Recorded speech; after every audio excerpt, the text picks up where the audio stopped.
16 years old, Emily stood barefoot in the freezing rain, staring at a locked front door that would never open for her again. She was hungry, she was terrified, and she was completely alone. Just 3 months earlier, she had been an ordinary teenager with loving parents, a bright future, and dreams bigger than the small town she called home.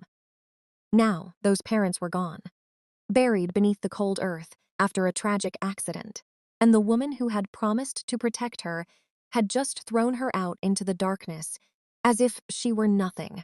Emily remembers the sound of the lock more than anything else.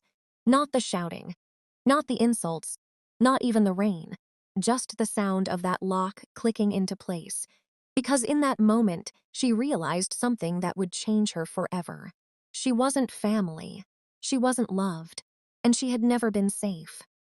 What Emily didn't know was that the nightmare she was living had started long before that door was slammed in her face. For years, a secret had been hiding in plain sight, a secret buried beneath church smiles, neighborhood praise, and the carefully crafted image of a woman everyone believed was kind. A secret that had stolen Emily's childhood, a secret that had stolen her future, and a secret that would eventually destroy the life of the person responsible. But on that freezing night, none of that mattered.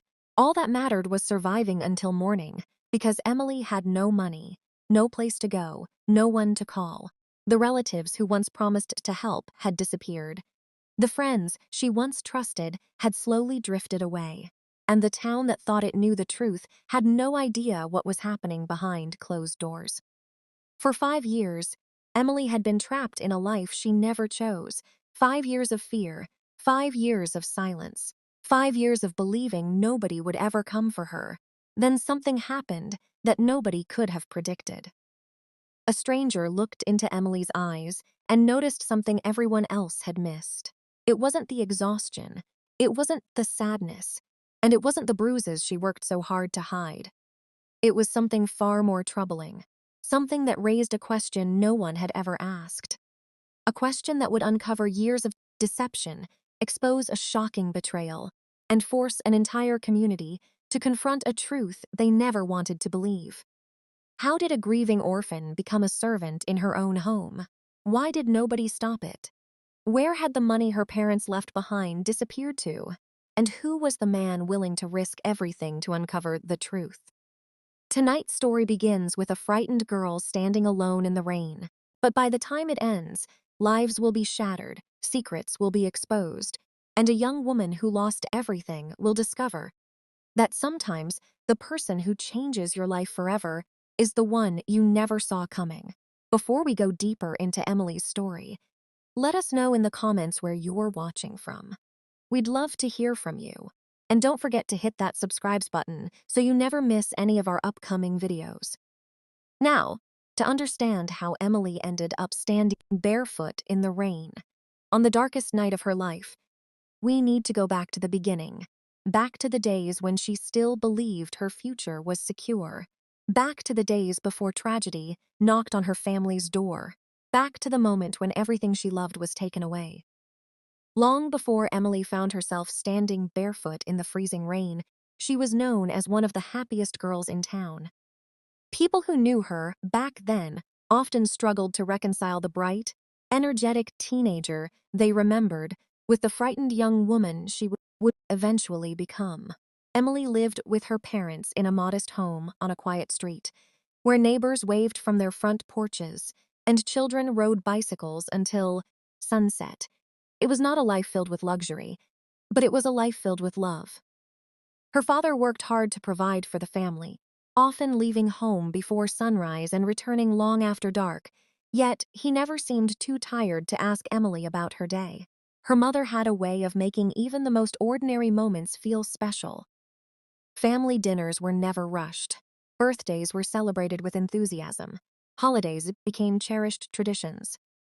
Looking back years later, Emily would often find herself replaying those memories in her mind, holding on to them as reminders of a life that once felt safe. Emily had dreams that stretched far beyond the borders of her hometown. She loved art and spent countless hours filling sketchbooks with drawings. Teachers praised her creativity and encouraged her to pursue college after graduation. Her parents shared those hopes. They spoke often about the future, reminding her that hard work and determination could open doors she had never imagined. Emily believed them. She believed she would one day attend college, build a successful career, and create a life that would make her parents proud. Like many teenagers, she worried about exams, friendships, and what the future might hold. The possibility that everything could disappear overnight never crossed her mind. Tragedy always seemed like something that happened to other people, somewhere else, on the evening news. It did not seem possible that it could happen to her family. Then came the night that changed everything. Emily had spent the evening at home while her parents traveled out of town. Before leaving, her mother reminded her to finish her homework. Her father joked about bringing back her favorite snacks. It was an ordinary goodbye, the kind that millions of families share every day without realizing it could be the last. Hours later, the phone rang. At first, Emily assumed her parents were calling to check on her. Instead, she heard a stranger's voice. The words that followed shattered her world. There had been an accident. Emergency crews had responded immediately. Every effort had been made, but neither of her parents survived. For a moment, Emily could not process what she was hearing.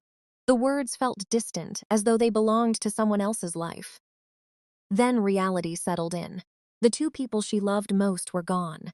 The days that followed passed in a haze of grief. Relatives arrived. Friends offered condolences. Neighbors brought food.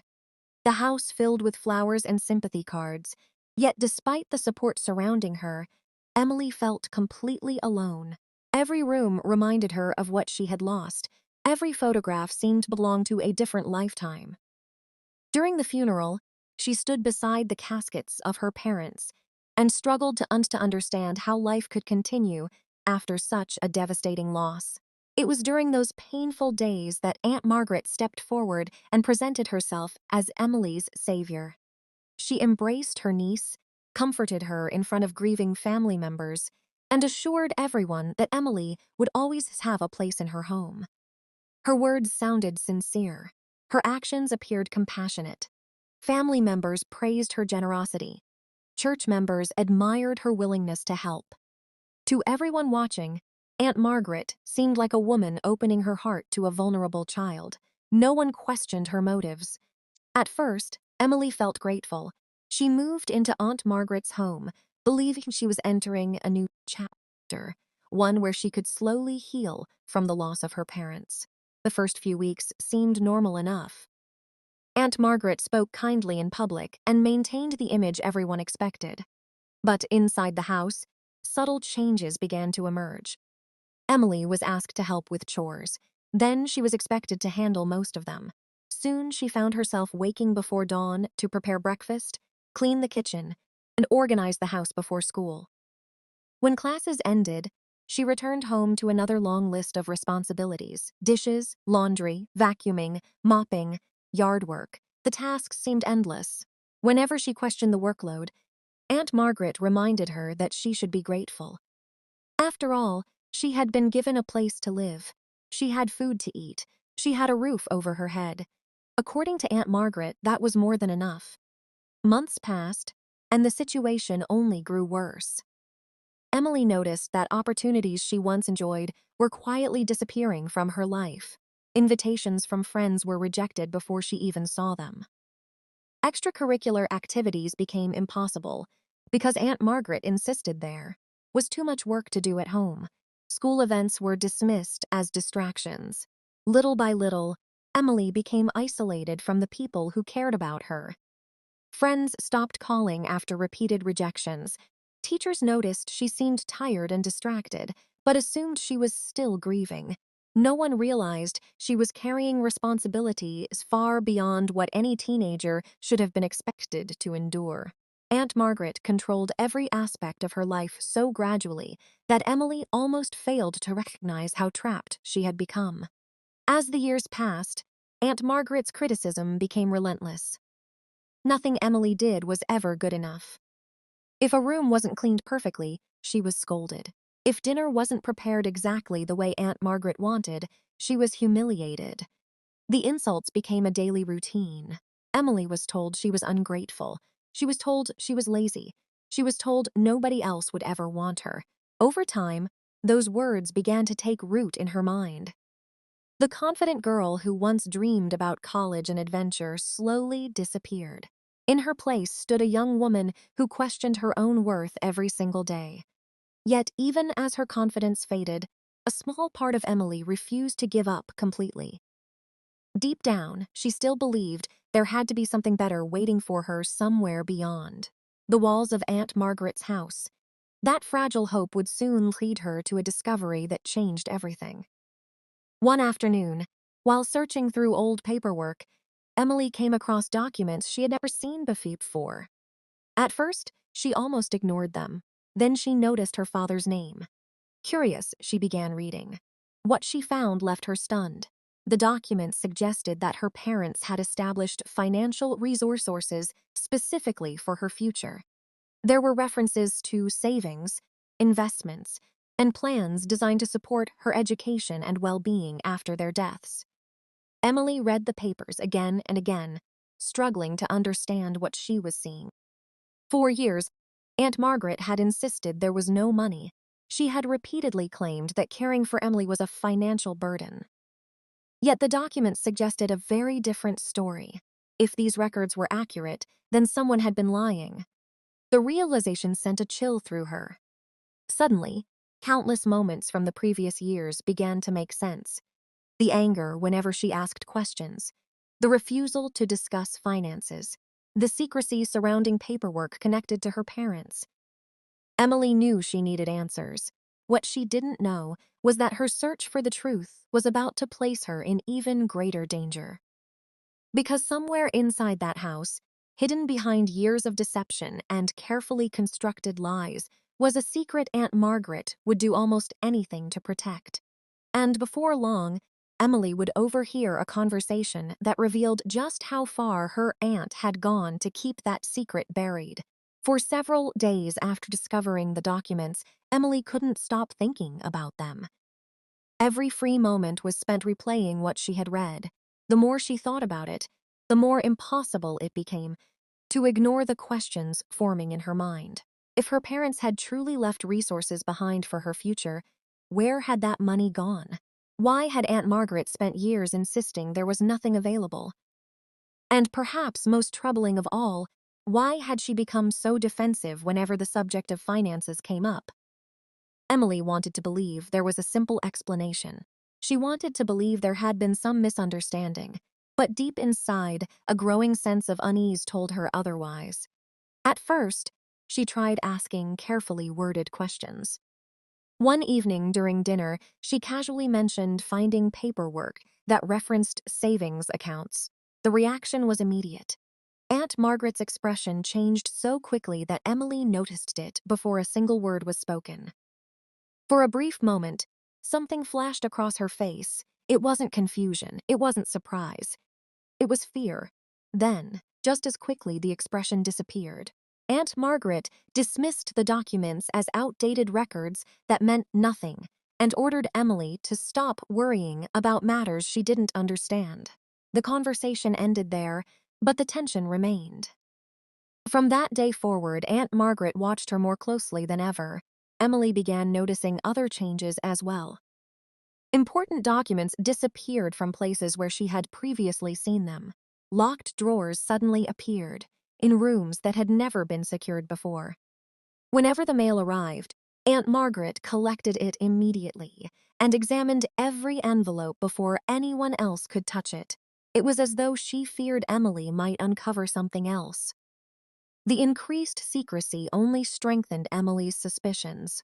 For years, she had accepted everything her aunt told her because she believed she had no reason not to. Now she was beginning to realize that much of what she had been told might have been carefully constructed to keep her from asking questions. Then came the night that changed everything. It happened several weeks later. Emily had finished cleaning the kitchen and was heading upstairs when she noticed light coming from beneath Aunt Margaret's bedroom door. Normally, she would have continued walking without gagging a second thought. But as she passed by, she heard her own name. Instinctively, she stopped. At first, she could only make out fragments of the conversation. Aunt Margaret was speaking on the phone in a low voice. Then a few words became clear. She still doesn't know. Emily froze. Every instinct told her to keep walking, but something held her in place. Aunt Margaret continued speaking. I've managed it this long. As long as she stays quiet, everything will be fine. Emily's heart began pounding. The voice on the other end of the line was too faint to understand, but Aunt Margaret's responses became increasingly alarming. No, she found some paperwork. A pause. No, she doesn't know the full amount. Another pause. By the time she figures anything out, it won't matter. Emily felt the blood drain from her face. The full amount? What full amount? For years, she had been told there was nothing. Yet now Aunt Margaret was discussing money as though it existed. The conversation continued. I sacrificed enough taking her in. People have no idea what I've had to deal with. Another pause. That money should have been compensation for everything I've done. Emily could hardly breathe. Compensation. The word echoed in her mind. Not protection. Not guardianship. Not love. Compensation. In that moment, pieces of a puzzle she hadn't even realized existed began falling into place. The endless chores, the isolation, the guilt, the constant reminders that she owed everything to Aunt Margaret. It suddenly felt less like a family arrangement and more like a transaction. Emily backed away from the door before she could be discovered. Once inside her room, she sat on the edge of her bed for hours staring into the darkness. Her entire understanding of the past 5 years was changing. She had spent so much time blaming herself, believing she wasn't grateful enough, hard-working enough, or deserving enough. Now she was beginning to suspect the truth was far different. The next morning, Aunt Margaret behaved as though nothing had happened. She smiled at church. She greeted neighbors. She accepted compliments about her generosity. Watching her move through the community was unsettling. The same people who praised her kindness had no idea what life inside her house was actually like. They saw a respected woman who had taken in her orphaned niece. They saw sacrifice and compassion. They saw exactly what Aunt Margaret wanted them to see. And because of that carefully crafted image, Emily felt trapped. Who would believe her? She had no proof, no witnesses, no money, no support. The more she thought about it, the more impossible escape seemed. Still, she couldn't ignore what she had heard. For the first time in years, she began considering the possibility of leaving. At night, she imagined packing a small bag and disappearing before sunrise. She imagined finding work somewhere far away. She imagined starting over. But every scenario ended the same way.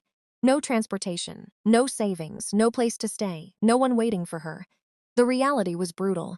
Aunt Margaret had spent years making sure Emily depended entirely on her, and it had worked. One evening, as Emily sat alone in her room, she opened an old photo album she had managed to keep hidden among her belongings. Inside were pictures from the life she had lost, birthdays with her parents, family vacations, school events, smiling faces frozen in time. She stared at one photograph longer than the others. It showed her standing between her mother and father only months before the accident. All 3 of them were smiling. For a moment, Emily felt tears filling her eyes. Then something unexpected happened. Instead of sadness, she felt anger, not the explosive kind. A quiet, determined anger. The kind that grows after years of silence. The kind that refuses to disappear. Because as she looked at her parents' faces, she realized something important. They had worked too hard and sacrificed too much to give her a future. They had believed in her. They had planned for her future. And somewhere along the way, someone had stolen that future from her. For years, Emily had been waiting for someone to rescue her. But sitting alone in that room, she began to understand a painful truth. No rescue was coming. If she wanted answers, she would have to find them herself. What Emily didn't realize was that events were already unfolding beyond her control. Because while she was beginning to question the past, Aunt Margaret was becoming increasingly nervous about the future. And when people fear losing secrets they've protected for years, they often make mistakes. The mistake Aunt Margaret was about to make would set in motion a chain of events neither woman could stop. A chain of events that would eventually lead a complete stranger named Daniel into Emily's life. And when Daniel finally arrived, nothing would ever be the same again. The weeks that followed became some of the most difficult Emily had ever experienced.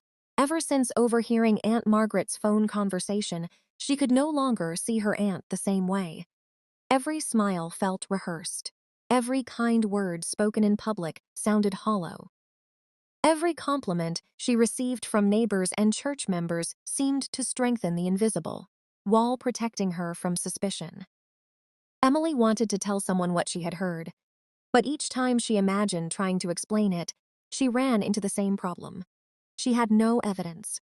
All she had were fragments of a conversation and years of painful memories. Against Aunt Margaret's reputation, that didn't feel like enough. Meanwhile, Aunt Margaret seemed to sense that something had changed. Her behavior became even more controlling. If Emily stayed out of sight for too long, questions followed. If she spent extra time in her room, Aunt Margaret demanded to know why. Even simple trips to the grocery store were monitored. It felt as though the walls around Emily were closing in. She had spent years feeling trapped, but now the pressure was becoming unbearable. Every day began before sunrise and ended long after dark.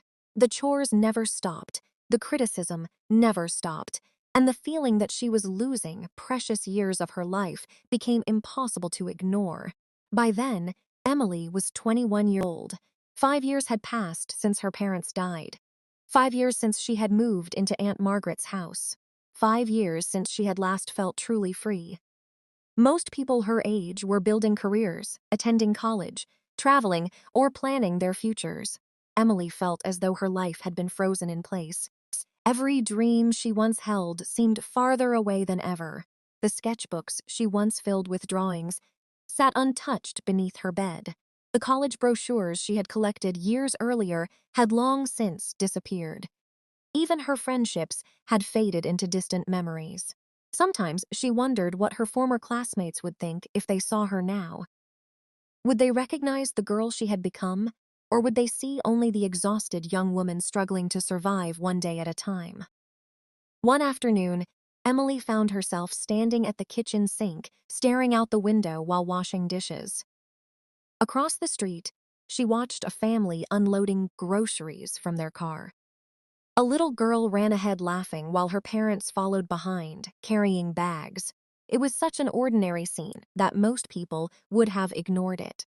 But, for Emily, it felt like looking through a window into a different life. A life she once had. A life she could barely remember. As she watched them disappear inside their house, a painful realization settled over her. She wasn't living. She was existing. Days became weeks. Weeks became months. And nothing changed. Until one morning when a stranger walked into town. At first, there was nothing remarkable about him. His name was Daniel. He wasn't a celebrity. He wasn't wealthy enough to attract attention. He wasn't someone people immediately noticed. In fact, most residents barely paid attention when he arrived. Daniel had recently relocated to the area after accepting a position with a local business. He rented a small house on the edge of town and quickly established a reputation as someone polite, hardworking, and dependable. He greeted neighbors, supported local businesses, and generally kept to himself. To most people, he was simply another newcomer trying to settle into a new community. But Daniel possessed a quality that would eventually change everything. He paid attention. He noticed details other people overlooked, and within weeks of arriving, he noticed Emily. Their first interaction lasted less than 2 minutes. Emily had picked up a part-time job at a local diner in an effort to save whatever money she could. The job wasn't glamorous, but it provided brief moments away from Aunt Margaret's house. One afternoon, Daniel stopped in for lunch. Emily served his table, took his order, and brought his meal. The exchange seemed ordinary enough, yet something about her stayed with him. At first, he couldn't explain why. She was polite, respectful, professional, but there was something unusual in her eyes, something difficult to describe. It wasn't sadness exactly. It wasn't fear alone. It was the look of someone carrying a burden far heavier than anyone around them realized. Daniel dismissed the thought and went about his day. But then he saw her again and again and again. Over the following months, their paths crossed repeatedly. Every time he saw her, the same questions returned. Why did she always seem exhausted? Why did she flinch whenever her phone rang? Why did she constantly look over her shoulder as though expecting someone to appear? And perhaps most importantly, why did she seem afraid to speak freely? The answers remained elusive. Still, Daniel couldn't shake the feeling that something wasn't right. Then came the moment that transformed a vague concern into genuine suspicion. It happened on a busy Saturday afternoon. The diner was crowded. Customers filled nearly every table. Conversations echoed throughout the room. Emily moved quickly between tables, trying to keep up with the lunch rush. Then the front door opened, and Aunt Margaret walked inside. The change in Emily was immediate. Daniel noticed it instantly. Her shoulders tensed, her smile disappeared. The confidence she had shown moments earlier seemed to vanish. Aunt Margaret approached her table and began speaking. At first, her voice remained low enough that others couldn't hear. Then it grew louder. Customers nearby glanced over. The room became noticeably quieter. Daniel couldn't make out every word, but he heard enough. Criticism, accusations, humiliation. Aunt Margaret spoke to Emily with a level of disrespect that felt completely inappropriate. And yet something even stranger happened. Nobody intervened. Nobody questioned it. Nobody appeared surprised. Several people simply looked away and returned to their meals, as though they had witnessed similar scenes before. As though this behavior had become normal, Daniel watched Emily apologize repeatedly despite appearing to have done nothing wrong. He watched Aunt Margaret continue lecturing her in front of strangers. And he watched the defeated expression on Emily's face as she silently endured. When Aunt Margaret finally left, the atmosphere inside the diner slowly returned to normal. Customers resumed their conversations. Orders continued. Life moved on. But Daniel couldn't stop thinking about what he had witnessed, because the interaction felt wrong, deeply wrong. Not merely strict, not merely rude, wrong. For the rest of the day, questions occupied his thoughts. Who was Aunt Margaret really? Why was Emily so afraid of her? And why did everyone else seem willing to ignore what was happening right in front of them? Daniel didn't realize it yet, but that afternoon marked the beginning of a journey that would lead him into secrets buried for years. Secrets connected to Emily's parents, secrets connected to missing money, secrets connected to the carefully protected image Aunt Margaret had built throughout the community. And before long, Daniel would witness something even more disturbing. Something that would convince him beyond any doubt that Emily was hiding a truth she was, too, frightened to tell.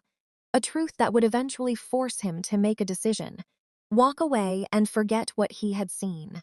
Or risk everything to uncover what was really happening behind the doors of Aunt Margaret's house. For most people, the uncomfortable scene at the diner would have quickly faded from memory.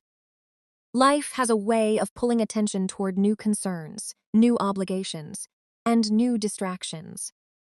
But Daniel couldn't let it go. Something about the interaction between Emily and Aunt Margaret continued bothering him long after the lunch crowd had disappeared. It wasn't simply that Aunt Margaret had been rude. Plenty of families argued. Plenty of relatives had complicated relationships. What troubled him was the fear he had seen in Emily's eyes. It wasn't the reaction of someone embarrassed by a public disagreement. It was the reaction of someone who had spent years learning how to avoid making another person angry. Over the following weeks, Daniel found himself paying closer attention whenever he saw Emily. He noticed things that became increasingly difficult to ignore. She was always working. Whether she was at the diner, running errands around town, or helping at church events alongside Aunt Margaret, she never seemed to have a moment for herself. More importantly, she was almost never alone. Somehow, Aunt Margaret always seemed nearby, watching, supervising, controlling.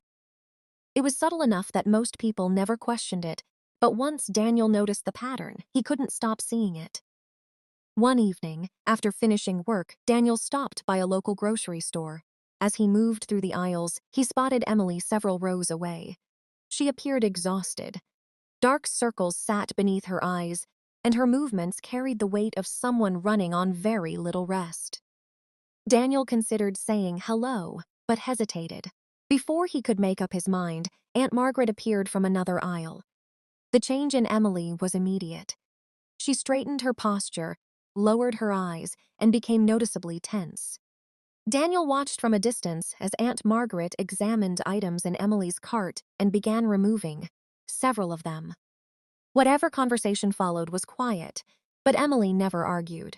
She simply nodded and accepted every decision being made for her. The moment lasted less than a minute, yet it revealed something important. Emily wasn't simply living with Aunt Margaret. She was living under her control. The realization stayed with Daniel for days. Then, one rainy evening, another piece of the puzzle appeared. The diner had nearly emptied when Daniel arrived for a late meal. Emily was finishing her shift and cleaning tables. As she moved through the restaurant, one of the older waitresses approached her. "You work too hard, sweetheart," the woman said. Emily forced a smile. "I don't really have a choice." The response was quiet, almost whispered. The older waitress shook her head sympathetically before walking away. The exchange lasted only seconds, but Daniel heard it, and the words echoed in his mind. "I don't really have a choice. Most people wouldn't think twice about a comment like that." Daniel did, because everything he had observed pointed toward the same unsettling conclusion. Emily wasn't living the life she wanted. She was living the life someone else had chosen for her. Over the next month, Daniel began asking careful questions around town. He wasn't investigating anyone. At least, that's what he told himself. He was simply trying to understand Emily's situation. The answers he received only deepened the mystery. People described Aunt Margaret as generous, selfless, compassionate, a woman who had sacrificed her own comfort to raise her orphaned niece. Several residents praised her for stepping in after Emily's parents died. Others referred to her as a pillar of the community.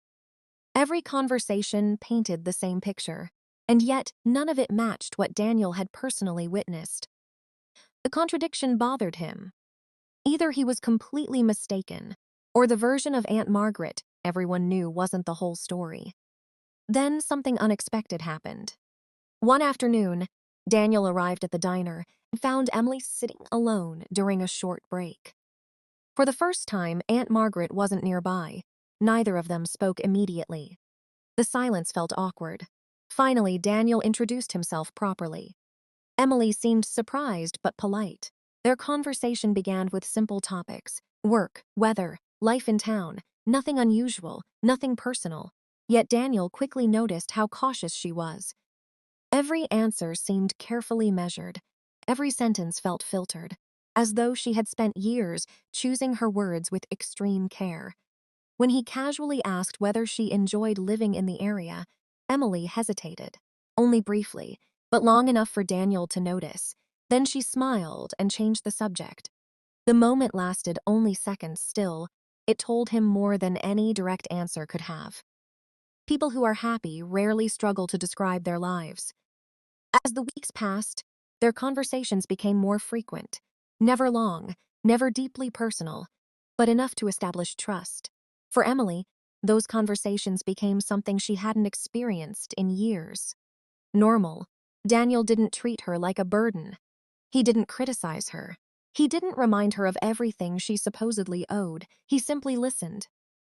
And for someone who had spent years being ignored, that meant more than he realized. Meanwhile, Aunt Margaret was becoming increasingly uneasy. She noticed Daniel. She noticed the conversations, and she didn't like them.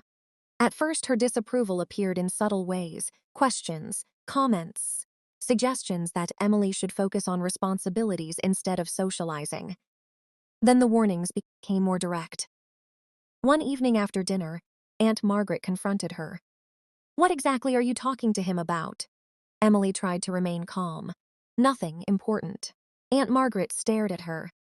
For a moment, neither woman spoke. Then came a response that sent a chill through Emily. "You would be wise to remember who has taken care of you all these years." The message was clear. It wasn't advice. It was a warning, and Emily understood it immediately. That night, she lay awake, replaying the conversation. Part of her wanted to stop speaking with Daniel entirely. Life had taught her that challenging Aunt Margaret usually made things worse. But another part of her felt something she hadn't experienced in a very long time. Hope. Not a dramatic hope. Not the kind that instantly changes everything. A small hope, fragile, cautious, but real. For years, Emily had carried her secrets alone. Now there was someone who seemed genuinely concerned about her well-being. Someone who noticed things others ignored. Someone asking questions nobody else had bothered to ask. What she didn't realize was that Daniel had already started connecting pieces of a much larger puzzle. And one evening, while researching public records connected to Emily's family, he would discover something that made his blood run cold. At first, he thought it had to be a mistake, a clerical error, an outdated document, anything other than what it appeared to be. But the more he examined the records, the more undeniable the truth became. The story Aunt Margaret had spent years telling the town wasn't entirely true, and hidden within those records was the first piece of evidence suggesting that Emily's parents had left behind far more than anyone realized. Far more money, far more protection, and far more questions. Questions that would soon lead Daniel toward a discovery capable of destroying Aunt Margaret's carefully built reputation forever.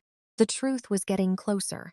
And for the first time in 5 years, the foundation beneath Aunt Margaret's world was beginning to crack. Daniels spent most of that evening staring at the documents spread across his dining room table. The records weren't difficult to obtain. Much of the information existed within public filings connected to Emily's parents' estate after their deaths. At first glance, everything appeared routine. An accident had occurred, assets had been documented, legal guardianship had been established. The process seemed straightforward. Yet the deeper Daniel looked, the more inconsistencies he found. Small discrepancies began appearing between various records. Dates didn't always align. Certain financial references seemed incomplete. There were mentions of accounts that appeared in one document but not another. Individually, none of these details proved wrongdoing. Together, however, they created a troubling pattern. Daniel wasn't a lawyer, and he wasn't an investigator, but he knew enough to recognize when something deserved a closer look. The following week, he continued gathering information. Every new document seemed to raise additional questions. The estate left behind by Emily's parents appeared larger than most people in town realized. There were indications that they had carefully planned for their daughter's future. Educational funds, long-term savings, financial protections designed specifically to ensure Emily would be cared for if something ever happened to them. Looking through the records, Daniel found himself thinking about the young woman who spent her days working endless hours at the diner before returning home to another list of sincere responsibilities. If these records were accurate, why was Emily struggling so much? Why had she never attended college? Why did she have no financial independence? And perhaps most importantly, why did she seem completely unaware of the resources her parents had left behind? The more Daniel learned, the more concerned he became. Meanwhile, Emily remained trapped between fear and hope. Her conversations with Daniel had become one of the few bright spots in her life. They were still brief, still cautious, yet they provided something she had been missing for years. Human connection without judgment. One afternoon, as they spoke outside the diner after her shift ended, Daniel noticed something unusual. Emily was laughing. It wasn't forced, it wasn't polite. It was genuine. For a moment, she looked like the person she might have become under different circumstances. Then her phone rang. The change was immediate. Her smile disappeared. The color seemed to drain from her face. She glanced at the screen. Aunt Margaret. Without answering, Emily already looked anxious. Daniel watched her shoulders tense, watched her confidence evaporate, watched her become guarded once again. The transformation happened so quickly that it felt rehearsed, as though years of conditioning had taught her exactly how to react. Emily excused herself and answered the call. Daniel couldn't hear the conversation. He didn't need to. By the time it ended, he knew enough. Whatever hold Aunt Margaret had over Emily, it was stronger than anyone realized. That evening, Emily returned home to find Aunt Margaret waiting. The atmosphere inside the house felt different. Cold. Calculated. Aunt Margaret sat silently at the dining table while Emily entered. Several uncomfortable seconds passed before she finally spoke. "I've been hearing things." Emily's stomach tightened. "What things?" "I've been hearing that you've been spending time with Daniel." The way Aunt Margaret said his name made it sound like an accusation. Emily carefully chose her response. "We've talked a few times, Miss." Aunt Margaret's expression hardened. "People like him don't care about people like you." The words landed harder than Emily expected. Not because she believed them, because she recognized the strategy behind them. For years, Aunt Margaret had controlled her through fear. Fear of abandonment. Fear of having nowhere else to go. Now she was attempting to use that same fear again. But something had changed. For the first time in years, Emily wasn't completely convinced. That realization frightened Aunt Margaret more than Emily understood, because control begins to weaken the moment someone starts questioning it. Over the next several weeks, Aunt Margaret's behavior became increasingly erratic. Sometimes she was unusually pleasant. Other times she was openly hostile. The unpredictability kept Emily constantly on edge. It also revealed something Daniel had begun suspecting. Aunt Margaret was nervous. Very nervous. And nervous people make mistakes. The mistake finally came on a quiet Thursday afternoon. Emily had been sent to retrieve several boxes from the attic. It was a task she had performed many times before. Normally, she would complete it without giving the contents much attention. This time, however, one box caught her eye. It sat behind several others and appeared untouched for years. Curious, she pulled it forward. Dust filled the air as she opened the lid. Inside were dozens of old files, tax documents, insurance paperwork, bank statements. At first, none of it seemed particularly important. Then she saw her father's handwriting. Emily froze. Slowly, she began sorting through the contents. Minutes later, her hands were trembling. The documents confirmed what she had suspected all along. Her parents had left significantly more money than Aunt Margaret had ever admitted. Far more. Enough to completely change the course of Emily's life. Enough to pay for college several times over. Enough to provide security during the hardest years after her parents' deaths. Enough to ensure she would never have needed to depend entirely on anyone. Tears filled her eyes. Not because of the money itself, because of what it represented. A future. A future her parents had tried to protect. A future that had somehow been taken from her. Then she found something even more disturbing. Several withdrawal records, large amounts, repeated transactions, year after year. The dates stretched across nearly the entire period she had lived with Aunt Margaret. Emily stared at the paperwork in disbelief. There was no innocent explanation. Someone had been using those funds. Someone had been accessing money intended for her future. And based on everything she knew, only one person could have done it. Suddenly, footsteps echoed from downstairs. Emily quickly gathered the documents. Her heart pounded. She knew she should put everything back exactly where she found it. Pretend she had never seen any of it. Stay quiet. Stay safe. That was what the old Emily would have done. But the old Emily was disappearing. Years of fear were slowly being replaced by something stronger, determination.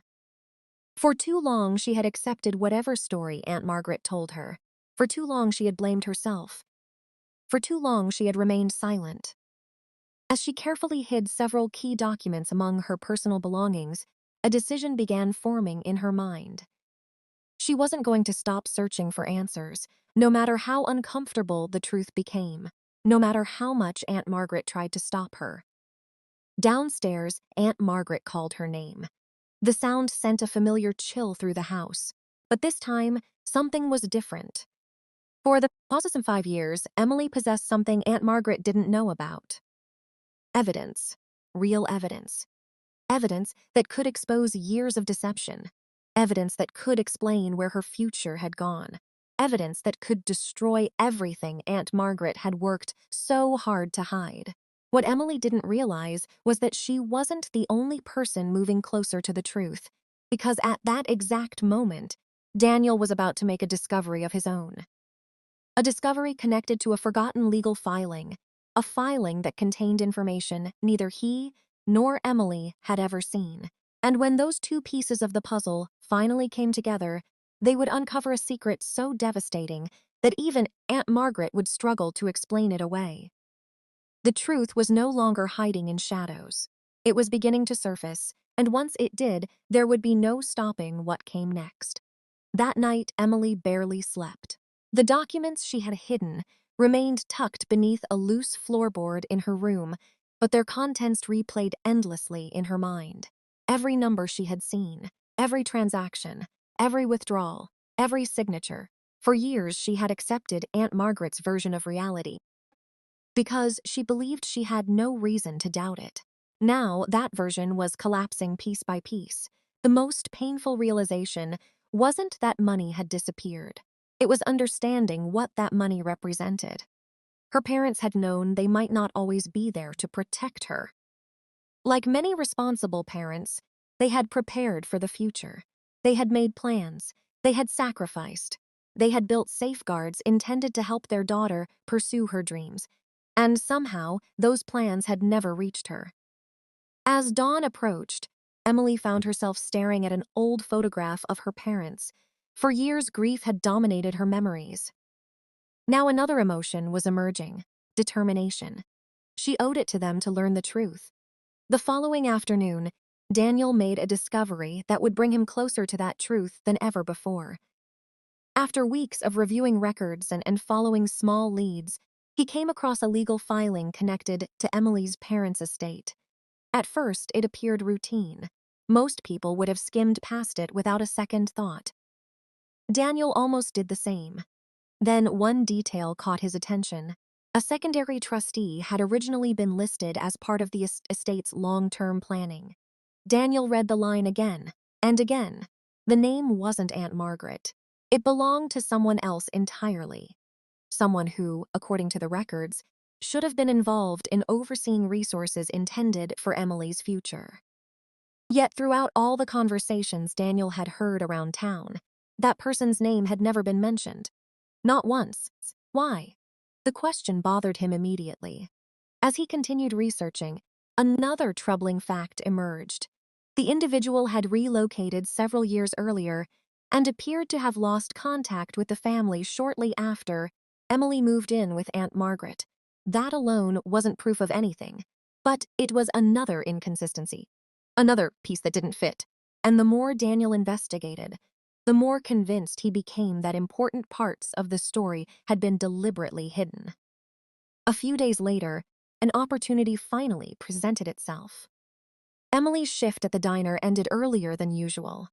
Most of the staff had already left when Daniel arrived. For the first time, there were no interruptions. No customers, no coworkers, no Aunt Margaret nearby, just the two of them. Their conversation began normally. Work, weather, small town gossip. But Daniel sensed something different. Emily seemed distracted, nervous, as though she was carrying a secret she wasn't sure she should share. Finally, after several moments of silence, Daniel asked a simple question. "Emily, are you happy?" The words caught her off guard. For a moment, she simply stared at him. No one had asked her that in years. Not really. People asked whether she was doing well. People asked whether she was busy. People asked whether she was grateful. But happiness? Nobody seemed interested in that. Emily looked away. For several seconds, she said nothing. When she finally spoke, her voice was barely above a whisper. "I don't remember what happy feels like." The confession hung in the air. Daniel didn't interrupt. He didn't offer advice. He simply listened. And for reasons Emily couldn't fully explain, the walls she had spent years building around herself began to crack. Not all at once, just enough. Enough for the truth to start finding its way out. Over the next hour, Emily revealed pieces of her life she had never shared with anyone. The endless chores, the isolation, the criticism, the constant reminders that she owed everything to Aunt Margaret. She stopped short of revealing everything, but it was enough for Daniel to understand the situation was far worse than he had imagined. What struck him most wasn't what Emily said, it was what she didn't say. Years of fear had taught her to leave certain details unspoken. Years of control had convinced her some experiences were normal. As Daniel listened, his concern grew, so did his determination. When their conversation ended, he knew one thing for certain: Emily needed help. The question was how. Meanwhile, Aunt Margaret was becoming increasingly desperate. She could feel control slipping. Emily was asking more questions. Daniel's presence was becoming harder to ignore, and beneath her carefully maintained composure, fear was beginning to take hold. Because Aunt Margaret knew something nobody else knew. She knew exactly how much she stood to lose if the truth emerged. One evening, while reviewing financial records in private, she found herself staring at figures she hadn't examined in years. Numbers that once brought comfort now brought anxiety. Numbers connected to decisions she had justified countless times. At first, she had convinced herself she deserved compensation for raising Emily. Then she convinced herself she would eventually replace the money. Then she stopped thinking about it altogether. Years passed. Excuses became habits. Habits became secrets. And secrets became burdens. Now those burdens were threatening to surface. The pressure was becoming unbearable. That pressure finally exploded several nights later. Emily returned home from work to find Aunt Margaret waiting in the living room. The atmosphere felt wrong immediately. No television, no music, no small talk, just silence. Aunt Margaret sat motionless in a chair near the window. Watching, waiting, Emily's heart began to race. She recognized that expression. It usually meant trouble. Slowly, she entered the room. Neither woman spoke at first. Then, Aunt Margaret broke the silence. "Have you been going through my things?" The question hit Emily like a physical blow. For a moment, she couldn't breathe. Had she discovered the missing documents? Had she searched her room? Had she somehow learned the truth? Emily carefully chose her response. No. Aunt Margaret continued staring. The silence stretched painfully. Then came another question. Have you told anyone anything about this family? Emily felt her pulse quicken. No. Again, silence. Long, uncomfortable, calculated. Finally, Aunt Margaret stood. What she said next sent a chill through Emily's entire body. You need to remember something. Her voice was calm, too calm. I am the reason you survived after your parents died. Emily remained silent. I gave you a home. Another step forward. I gave you food. Another step. I gave you everything. Then came the statement Emily would never forget. And if people start believing otherwise, things could become very difficult for you. It wasn't a threat disguised as advice.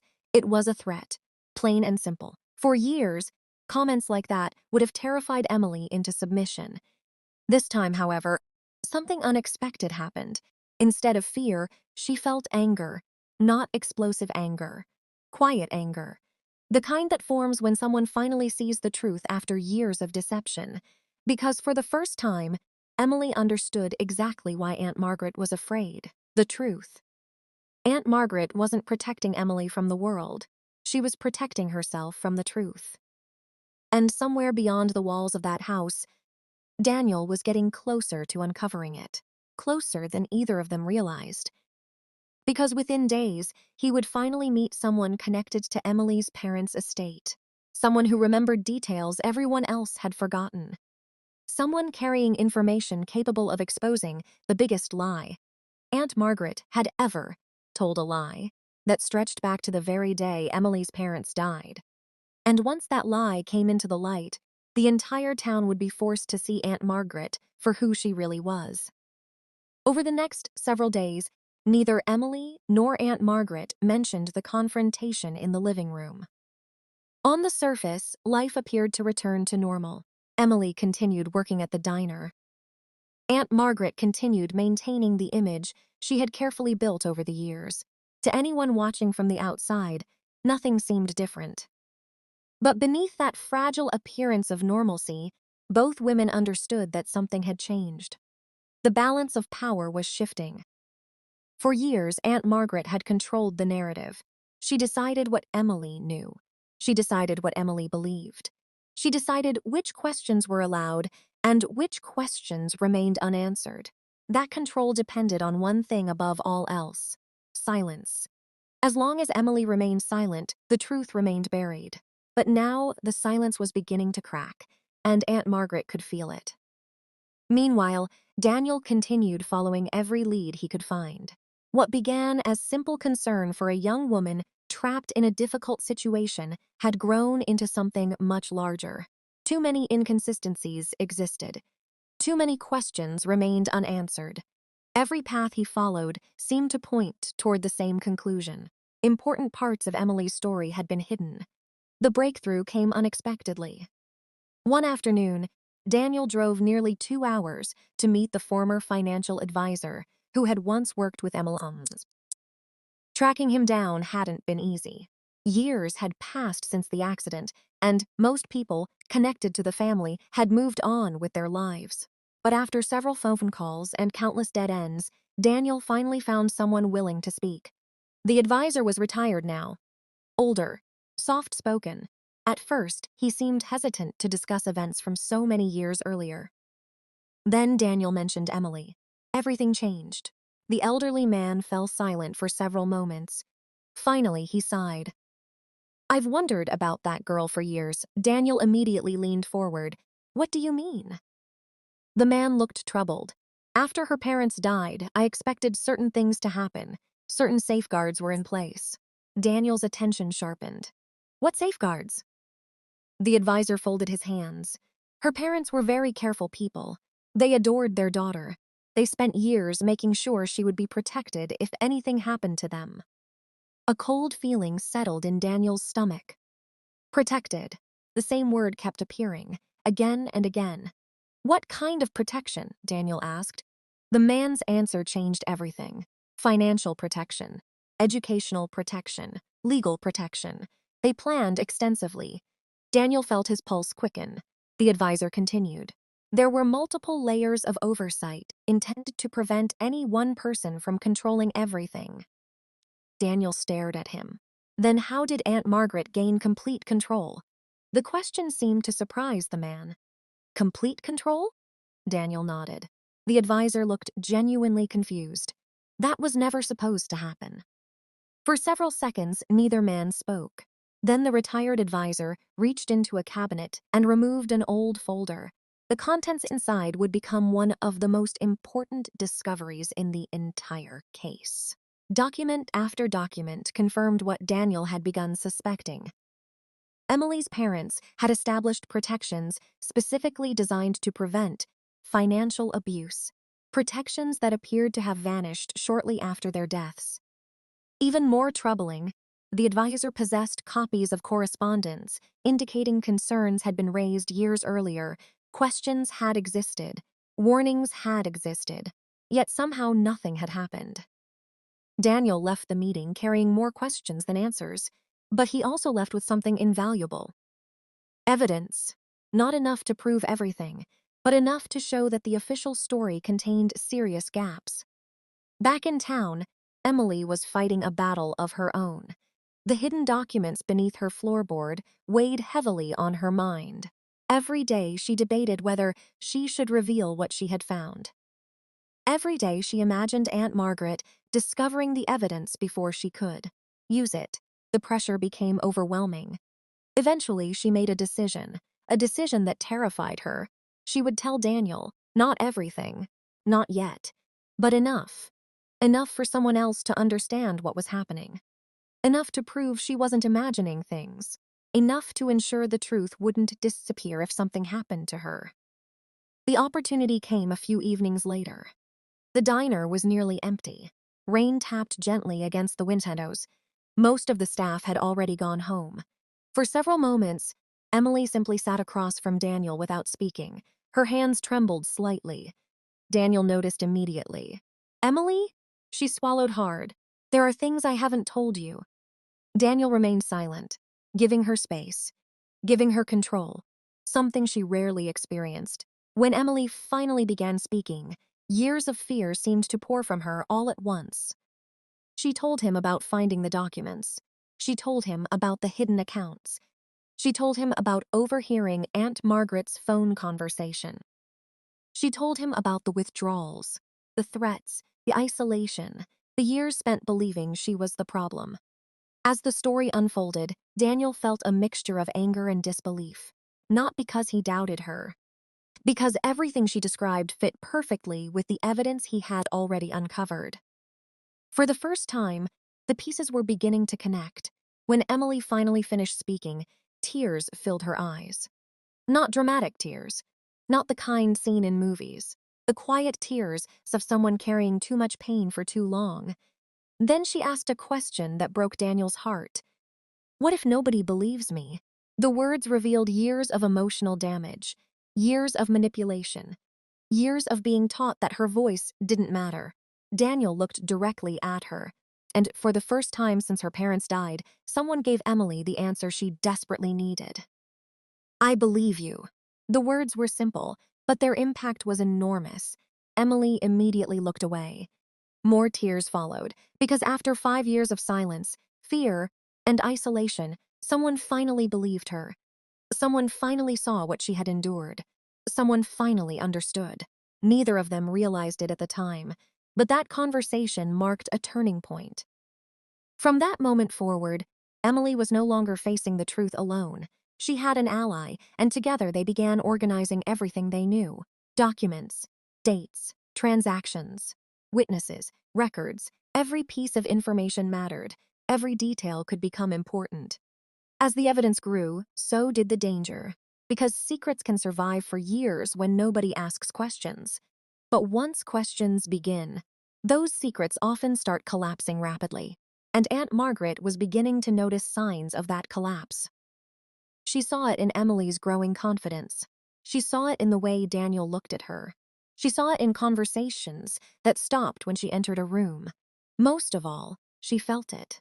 That uncomfortable sensation that arrives when a carefully constructed lie starts falling apart. The fear she had managed to suppress for years was returning, and fear can make people careless. Within days, Aunt Margaret would make the biggest mistake of her life. A mistake that would place critical evidence directly into Daniel's hands. Evidence so powerful that even her strongest supporters would struggle to defend her. Evidence that would eventually bring police officers to her door. Evidence that would force the entire town to confront a painful question. How had so many people failed to see what was happening right in front of them? The answer was closer than anyone realized, and the moment of reckoning was rapidly approaching. The days that followed felt different. For the first time in years, Emily woke up each morning knowing she wasn't completely alone. The circumstances of her life had not changed overnight. Aunt Margaret was still in control of the house. The chores still waited for her every morning. The criticism still arrived without warning, yet something fundamental had shifted. The truth now existed outside the walls of Aunt Margaret's home. Daniel knew the evidence existed. The secrets were no longer hers alone to carry, and that reality made Aunt Margaret more dangerous than ever. People often assume that the moment a victim finds support, everything immediately improves. Real life is rarely that simple. In many situations, the period just before the truth emerges can become the most difficult stage of all. The person hiding the secret begins sensing that control is slipping away. They become unpredictable, desperate, sometimes even reckless. That was exactly what was happening to Aunt Margaret. Emily noticed it first. The smallest things triggered unusually strong reactions. A misplaced dish, a late arrival from work, an unanswered question. Every disagreement seemed to escalate faster than before. It was as though Aunt Margaret was fighting battles nobody else could see.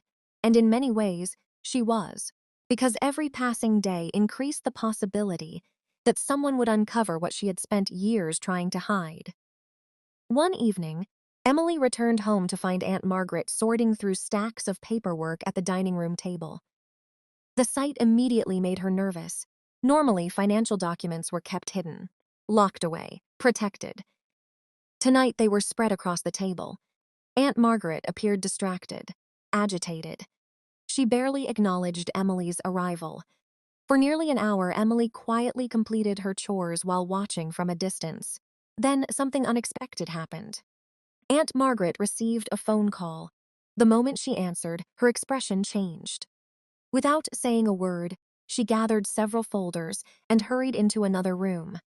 In her rush, one envelope slipped from the table and fell to the floor unnoticed. Emily's heart began racing. She waited. Minutes passed, then more. The sound of Aunt Margaret's voice remained faintly audible from down the hallway. Carefully, Emily approached the envelope. She hesitated. Every instinct warned her against it, but curiosity won. Slowly, she picked it up. The moment she looked inside, she froze. Bank statements, recent bank statements. Not old records, not historical documents, recent activity. What she saw left her stunned. Several accounts connected to funds she believed were long gone still existed. Even more alarming, transactions had continued far more recently than she ever imagined. The amounts weren't enormous, but they were enough. Enough to suggest that money connected to her parents' estate had remained accessible for years. Enough to raise serious questions. Enough to matter. Emily quickly photographed every page using her phone before returning the documents exactly where she found them. When Aunt Margaret eventually returned, she appeared unaware of what had happened. But Emily knew. The evidence was growing, and with every new discovery, the picture became clearer. The following morning, she met Daniel before work and showed him the photographs. As he examined the images, his expression became increasingly serious. "This changes things," he said quietly. Emily swallowed hard. "What does it mean?" Daniel looked at her carefully. "It means we're getting closer, closer." The word carried equal parts, hope and fear. Closer to answers, closer to accountability, closer to a confrontation neither of them could avoid forever. Over the next 2 weeks, Daniel worked tirelessly. Every document was organized. Every date was verified. Every transaction was compared against existing records. The more he investigated, the more troubling the pattern became. Money intended for Emily's future appeared to have been treated as a personal resource, not all at once, not in one dramatic transaction, but gradually, year after year, small withdrawals, repeated transfers, a steady pattern stretching across nearly 5 years. By themselves, the records didn't tell the entire story. Together, however, they revealed something impossible to ignore.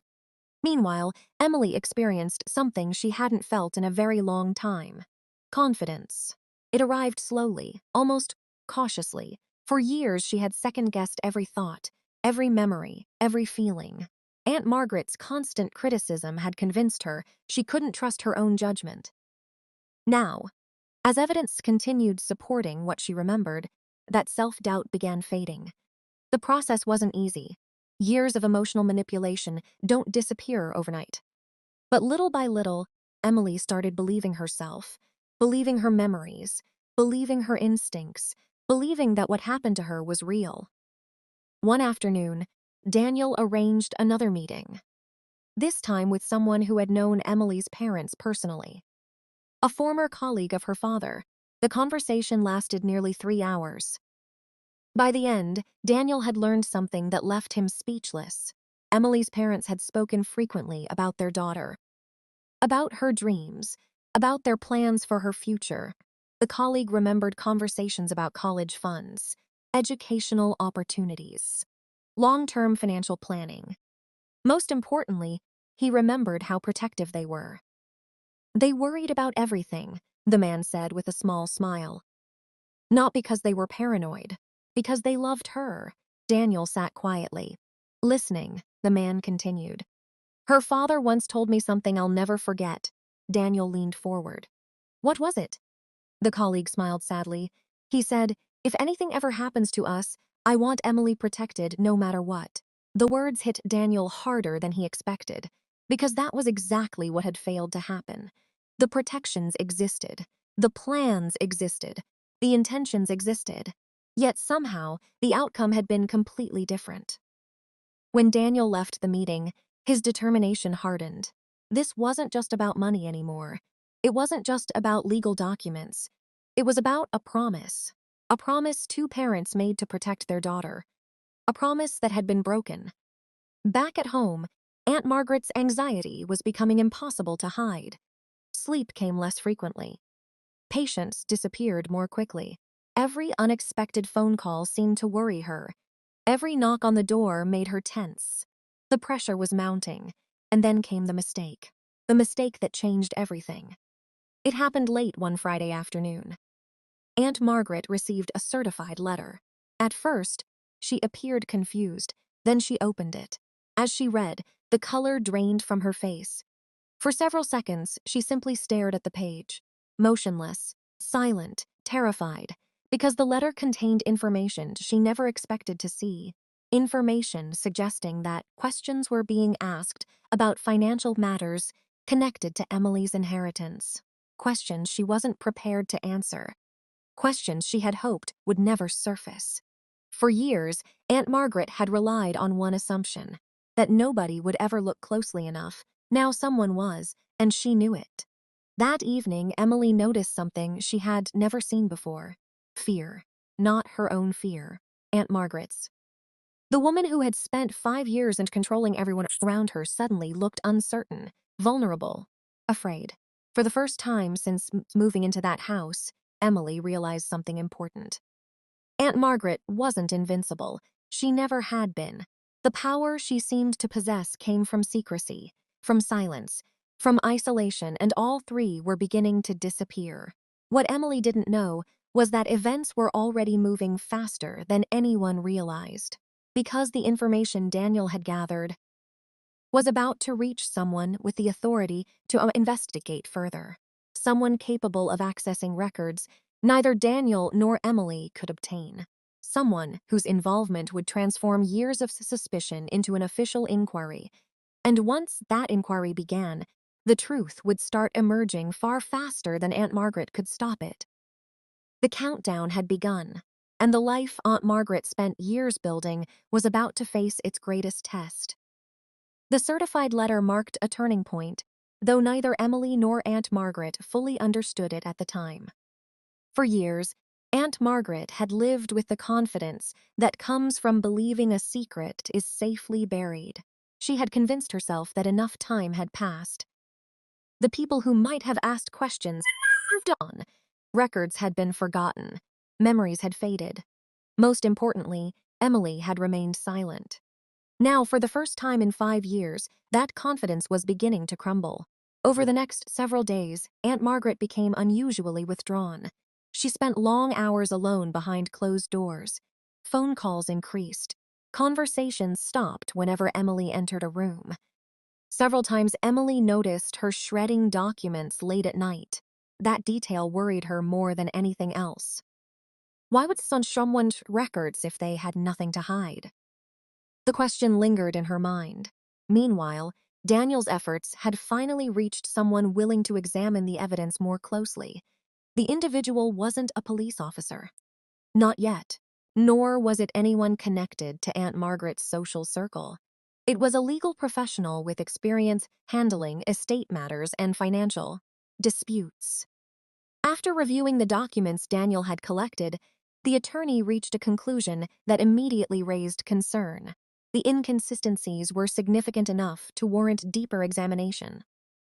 That wasn't proof of wrongdoing, but it was enough to justify asking difficult questions, questions that would soon become impossible to ignore. For Emily, life inside the house grew increasingly tense. Every interaction felt strained. Every conversation felt loaded with hidden meaning. One evening during dinner, Aunt Margaret barely touched her food. She seemed distracted, preoccupied.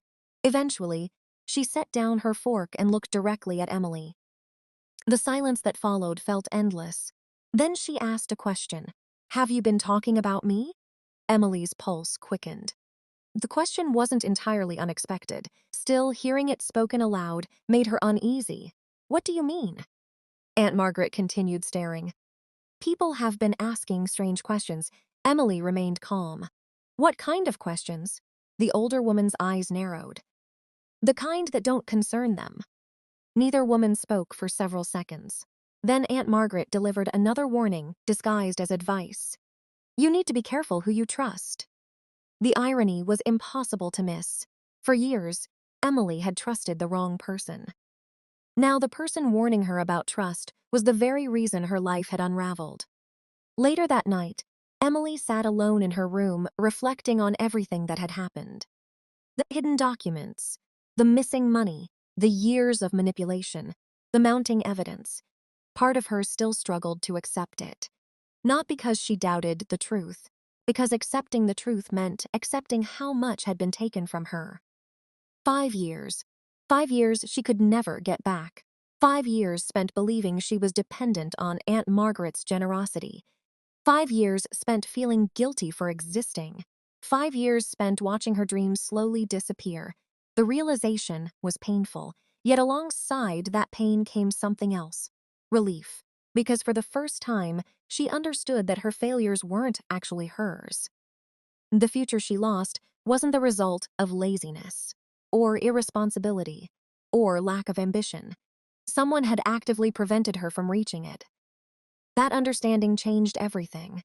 The following week brought another major development. Daniel received a phone call from the retired financial advisor he had met earlier. The man's voice sounded unusually serious. "There may be something else you need to see." The meeting was arranged immediately. When Daniel arrived, the advisor handed him a folder he had recently located while sorting through old records. Inside were copies of correspondence dating back to the period immediately following Emily's parents' deaths. Daniel carefully examined each page. Then he found it. A letter. One specific letter, and the contents made his heart race. The document referenced concerns raised shortly after Aunt Margaret assumed guardianship. Nothing formal, nothing conclusive, just concerns. Questions about whether certain procedures were being followed correctly. Questions that, according to the records, were never fully resolved. Daniel read the letter multiple times. The implications were enormous, because it suggested that warning signs may have existed almost from the beginning, signs that somehow went unnoticed, or perhaps ignored. As he continued reading, another detail emerged, one that stunned him. A recommendation had once been made for additional oversight regarding financial decisions connected to Emily's inheritance. That recommendation never appeared to have been implemented. Daniel sat back in his chair, trying to process what he was seeing. If the recommendation had been followed, everything might have been different. Emily's future might have been protected. Years of suffering might have been avoided. The discovery left him with a difficult question. How many opportunities had existed to prevent what happened, and how many had been missed? Back in town, Emily was experiencing changes of her own. People were beginning to notice subtle differences in her. She carried herself differently. Spoke more confidently. Made more eye contact. The transformation wasn't dramatic, but it was visible. For years, she had moved through life trying to avoid attention. Now, little by little, she was reclaiming parts of herself. The process wasn't easy. Years of emotional control leave deep scars. Yet every conversation with Daniel helped. Every piece of evidence helped. Every confirmation that she wasn't imagining things helped. And perhaps most importantly, every day brought her closer to the truth. Unfortunately, Aunt Margaret noticed the changes too, and she didn't like them. One afternoon, she confronted Emily in the kitchen. "What exactly has gotten into you lately?"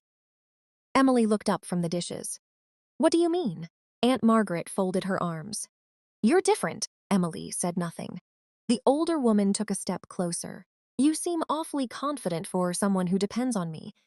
The comment revealed more than Aunt Margaret intended, because that was how she viewed the relationship. Dependence, control, obligation, not family, not love. Dependence. Emily looked at her for several seconds before quietly responding. Maybe I don't depend on you as much as you think. The words hung in the air. For a moment, Aunt Margaret looked genuinely shocked. Then anger flashed across her face, not loud anger, not explosive anger, the kind of anger that comes when someone realizes they are losing control. Neither woman spoke again. But the message had been delivered. The old Emily was disappearing, and Aunt Margaret knew it. That evening, after Emily went to bed, Aunt Margaret sat alone in the living room staring into darkness. Her thoughts raced. The questions, the documents, the changes in Emily, the growing feeling that everything was slipping away. Fear settled heavily over her, because deep down, she understood something she refused to admit aloud. If the full truth emerged, it wouldn't just damage her reputation. It could destroy her life. And unknown to her, that possibility was becoming more real by the day. Because the attorney reviewing Daniel's evidence had just completed an initial assessment, and what he found was serious enough to recommend formal action. Not speculation, not rumors, action. The kind of action that creates records. The kind of action that attracts investigators. The kind of action that eventually leads to courtrooms. The kind of action that forces secrets into the open. For 5 years, Aunt Margaret had controlled the story. Now the story was beginning to control her, and the next chapter would bring consequences no one could avoid, including Emily, because the closer she moved toward justice, the more she would learn about what really happened after her parents died. And one of those discoveries would reveal a betrayal far greater than she ever imagined. The possibility of justice should have brought Emily peace. Instead, it brought a different kind of anxiety. For years, her life had existed within the boundaries created by Aunt Margaret. Those boundaries were painful, unfair, and controlling, but they were familiar. Now everything was changing. The truth was moving closer to the surface. Questions were being asked. Records were being examined. People were beginning to look more carefully at events they had accepted without question for years. And that terrified her, not because she wanted the truth to remain hidden, because she had no idea what her life would look like once it emerged. Late one evening, after finishing another long shift at the diner, Emily sat alone in her car outside the house. The lights inside glowed warmly through the windows, creating the illusion of a normal home. To anyone driving past, it looked peaceful. For a moment, she thought about the day she first arrived there, 16 years old, grieving, lost, desperate for comfort. She remembered Aunt Margaret embracing her at the funeral and promising she would never be alone. At the time, those words felt like salvation. Now they felt like the beginning of a trap. Emily closed her eyes and took a deep breath. Then she walked inside. The atmosphere was immediately strange. Aunt Margaret was sitting in the living room, waiting. The television was off. The room was silent. Emily instantly felt uneasy. For several seconds, neither woman spoke. Then Aunt Margaret surprised her. "Sit down." The request sounded calm. Too calm. Emily obeyed. What followed wasn't an argument. It wasn't a lecture. It was something far more unsettling. Aunt Margaret began talking about the past, about Emily's parents, about the accident, about the difficult years that followed. At first, the conversation seemed almost reflective. Then subtle shifts began appearing. Details changed. Responsibilities were exaggerated. Sacrifices became larger. Aunt Margaret slowly painted a version of history in which she had rescued Emily from complete ruin. A version where every hardship resulted from circumstances beyond her control.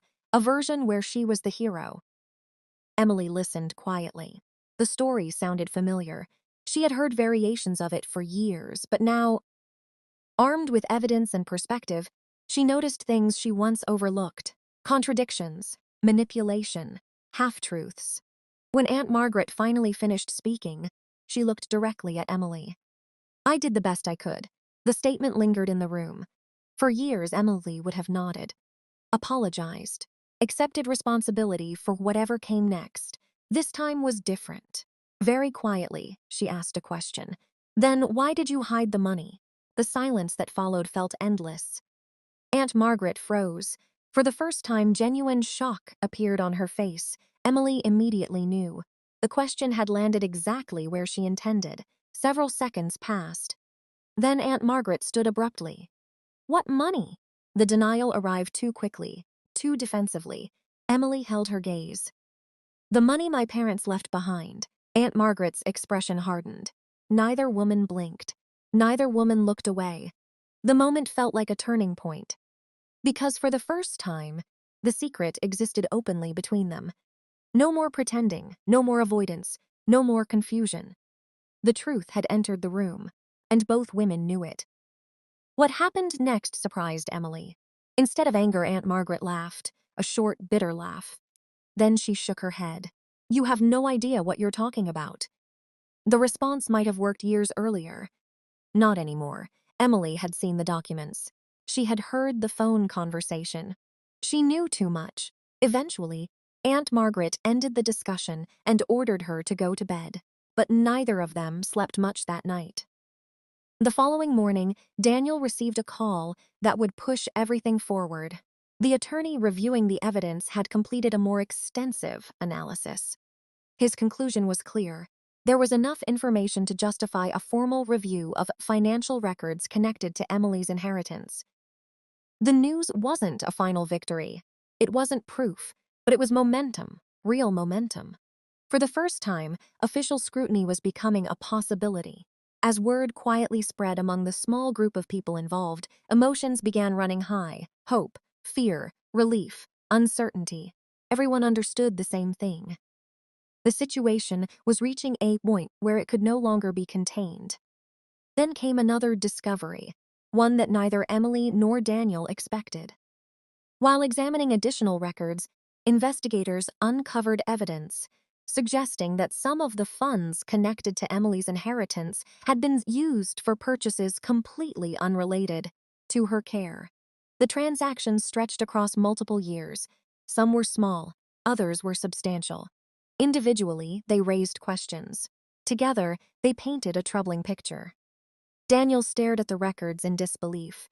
The more he read, the worse it became. The findings didn't simply suggest poor judgment. They suggested a pattern that would become very difficult to explain. Meanwhile, Emily continued trying to process everything she was learning. The financial betrayal was painful enough, but another realization hurt even more: the emotional betrayal. For years, she had blamed herself. Every criticism, every punishment, every missed opportunity, she had internalized it all, believing she wasn't good enough, believing she wasn't grateful enough, believing she somehow deserved the treatment she received. Now she was beginning to understand that much of that guilt had been carefully cultivated. Not by accident, by design. The realization brought both anger and grief. Anger for what had happened, grief for the years she lost believing it. One afternoon, Daniel found her sitting alone outside the diner. She looked exhausted, not physically, emotionally. The weight of the past 5 years seemed visible on her face. Neither spoke immediately. Finally, Emily broke the silence. Do you ever wonder who you would have become if certain things never happened? Daniel considered the question, then nodded. Emily looked toward the horizon. I think about it all the time. Her voice was soft, almost distant. I think about the girl I was before my parents died. The words struck Daniel deeply, because that was the real tragedy. Not just the missing money, not just the lies, not just the manipulation. A future had been interrupted. A life had been redirected. A young woman had spent 5 years surviving when she should have been living. Daniel wanted to say something reassuring, something comforting. Instead, he told her the truth. That girl is still there. Emily looked at him. For several moments, neither spoke. Then, for the first time in a long while, she smiled. A real smile. Not forced, not cautious, real. Neither realized it then, but that moment would become one of Emily's favorite memories. Because it happened just before everything exploded. Just before investigators began asking direct questions. Just before records were subpoenaed. Just before neighbors started hearing rumors. Just before Aunt Margaret realized that the walls protecting her were collapsing faster than she could rebuild them. And once that process began, there would be no turning back. The truth wasn't approaching anymore. It had arrived. And the next revelation would shock even Emily. Because hidden within the records was evidence suggesting that Aunt Margaret's deception may have started much earlier than anyone believed, possibly within days of her parents' deaths. A discovery that would force everyone involved to reconsider everything they thought they knew about what happened after the accident. And when that revelation became public, Aunt Margaret would find herself facing questions she could no longer avoid. As investigators continued reviewing records connected to Emily's inheritance, a troubling timeline began to emerge. At first, the financial activity appeared scattered across several years. Individual transactions standing alone didn't seem especially unusual. But when the records were arranged chronologically, a pattern became impossible to ignore. The activity started almost immediately, not months after Emily's parents died, not years later, almost immediately. The discovery sent a chill through everyone examining the case, because it challenged one of the central assumptions people had held for years. Many had assumed that if mistakes were made, they happened gradually, that perhaps circumstances became complicated over time, that perhaps difficult decisions led to unintended consequences. The timeline suggested something very different. The questions now being asked were uncomfortable. How early did this begin? What intentions existed from the start? And most importantly, had Emily ever truly been treated as a grieving niece in need of protection, or had she become something else entirely? For Emily, those questions were devastating. Every new piece of information forced her to revisit memories she had spent years trying to survive. Moments that once seemed confusing suddenly looked different. Conversations made more sense. Certain decisions became easier to understand, and not in a good way. One memory returned repeatedly. It happened only weeks after she moved into Aunt Margaret's house. At the time, she was still overwhelmed with grief. The funeral had recently taken place. Family members were gradually returning to their own lives. The reality of losing her parents was only beginning to settle in. One afternoon, Emily had overheard Aunt Margaret arguing with someone on the phone. She remembered hearing her own name. She remembered hearing frustration. And she remembered Aunt Margaret suddenly ending the conversation when she entered the room. At the time, Emily thought nothing of it. Now she wondered whether that conversation had been connected to the financial decisions. Investigators were examining years later. The possibility haunted her. Meanwhile, Daniel found himself spending more time with people who had known Emily's parents. Each conversation revealed something new. One former neighbor described them as meticulous planners. Another recalled how seriously they took financial responsibility. A former coworker remembered lengthy discussions about college opportunities for Emily. Every story pointed toward the same conclusion. Her parents had been thoughtful, protective, intentional. The future they envisioned for their daughter wasn't vague. It was carefully planned, which made what happened afterward even harder to accept. One evening, Daniel sat reviewing documents when his phone rang. The attorney. His tone was serious. "There is something you need to know." Daniel immediately sat up straighter. "What is it?" A brief pause followed. Then came the answer. "Additional records have been located." Daniel's pulse quickened. "What kind of records?" The attorney exhaled slowly. "Records connected to the early administration of the estate." Daniel's stomach tightened. The attorney continued. "Some of the dates don't match previous explanations." For several moments, neither spoke. Then Daniel asked the obvious question. "How significant is it?" The response came immediately. "Very." After ending the call, Daniel sat quietly processing the information.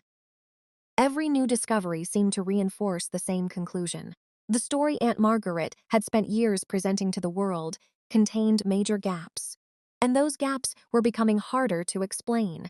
Back at the house, Aunt Margaret's behavior continued changing. The confidence she once carried so effortlessly was fading. People noticed. Church members noticed. Neighbors noticed. Even casual acquaintances noticed. The woman who once appeared calm and composed now seemed distracted, restless, irritable. Rumors began circulating, nothing specific, just observations, questions, speculation. In a small town that was often enough. For years, Aunt Margaret benefited from people's assumptions. Now those assumptions were beginning to shift, and that terrified her. One Sunday after church, she overheard two women discussing Emily. The conversation wasn't hostile. It wasn't accusatory. It was simply curious. Yet hearing Emily's name spoken in that context immediately made her uneasy. Because curiosity leads to questions, and questions lead to answers. That evening, Aunt Margaret sat alone in her living room, thinking about everything that was happening. The inquiries, the records. Daniel, Emily, the pressure. For the first time in years, she found herself confronting a possibility she had worked very hard to avoid. What if the truth actually came out? What if people learned everything? What if Emily finally told her side of the story? The questions felt overwhelming. Meanwhile, Emily was facing challenges of her own. Although progress was being made, the emotional toll remained significant. Some days she felt hopeful. Other days she felt exhausted. Healing wasn't happening in a straight line. Years of manipulation had left scars. Even with evidence supporting her experiences, part of her still struggled with self-doubt. That was one of the cruelest consequences of emotional control. Long after the circumstances begin changing, the internal damage often remains. One afternoon, Emily and Daniel sat together outside the diner after her shift. The conversation eventually turned toward the future, a subject Emily had avoided for years. Daniel asked a simple question. "If everything works out, what do you want?" Emily didn't answer immediately. For a long time, she simply stared ahead. The question felt unfamiliar, almost foreign, because nobody had asked what she wanted in a very long time. Eventually, she smiled so faintly. "I don't know." The answer was honest, painfully honest. Years spent surviving had left little room for dreaming. Daniel nodded. Then he said something she would remember forever. "Maybe that's okay." Emily looked at him. "You don't have to have all the answers today." The words seemed simple, yet they carried enormous weight. For years, Emily felt trapped between her past and an uncertain future. For the first time, someone was giving her permission to imagine possibilities again. The conversation stayed with her long after they parted ways. That night, she opened a sketchbook for the first time in years. The pages were mostly blank. Dust covered the cover. Her hands hesitated slightly as she picked up a pencil. Then she began drawing. It wasn't perfect. It didn't need to be. For the first time in a long time, she was reconnecting with a part of herself she thought had disappeared forever. A part Aunt Margaret could never completely destroy. But while Emily was slowly reclaiming pieces of her life, events elsewhere were accelerating. The newly discovered records were now being examined in greater detail. And within those records lay a revelation nobody expected.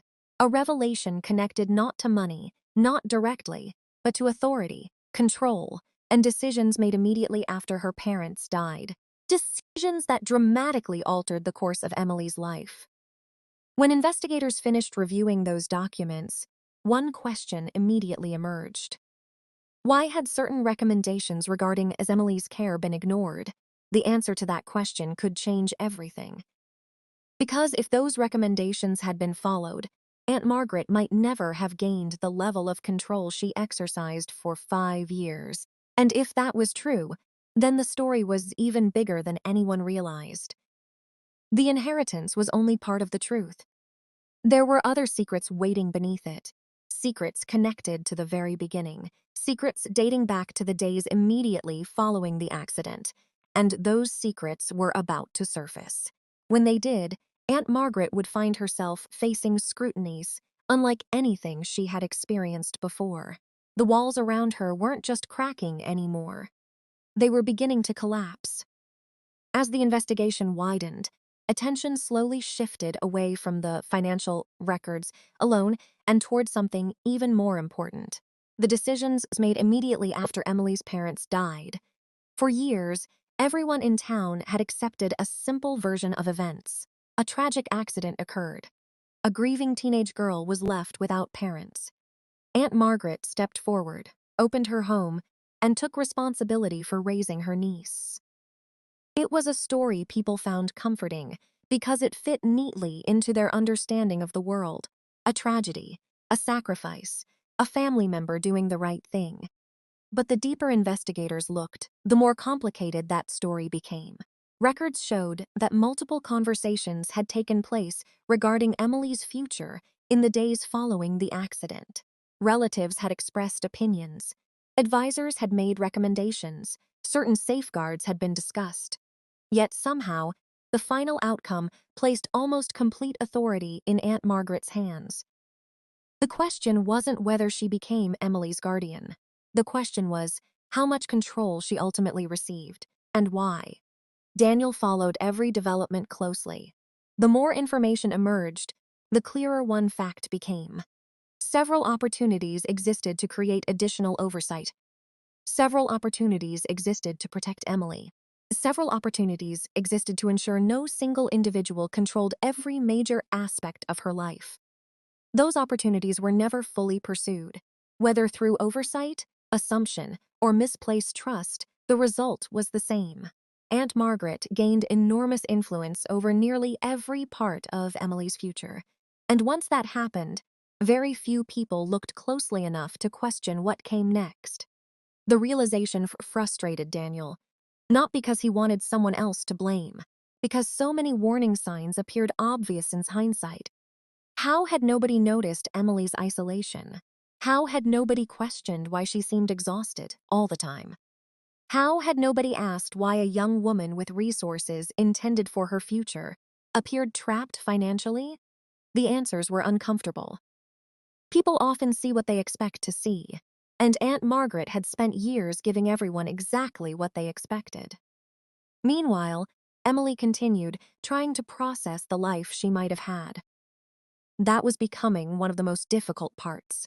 The evidence no longer pointed toward isolated mistakes. It pointed toward years of choices, years of opportunities lost, years of experiences she never got to have. One evening, she found herself driving past the local community college. Classes had already ended for the day. The parking lot was mostly empty. Students walked between buildings, carrying backpacks and books. Emily parked nearby and simply watched. 5 years earlier, she imagined herself in a place like that. 5 years earlier, she had plans, goals, dreams. Now she sat in silence, wondering how different her life might have been. The thought wasn't motivated by self-pity, it was grief.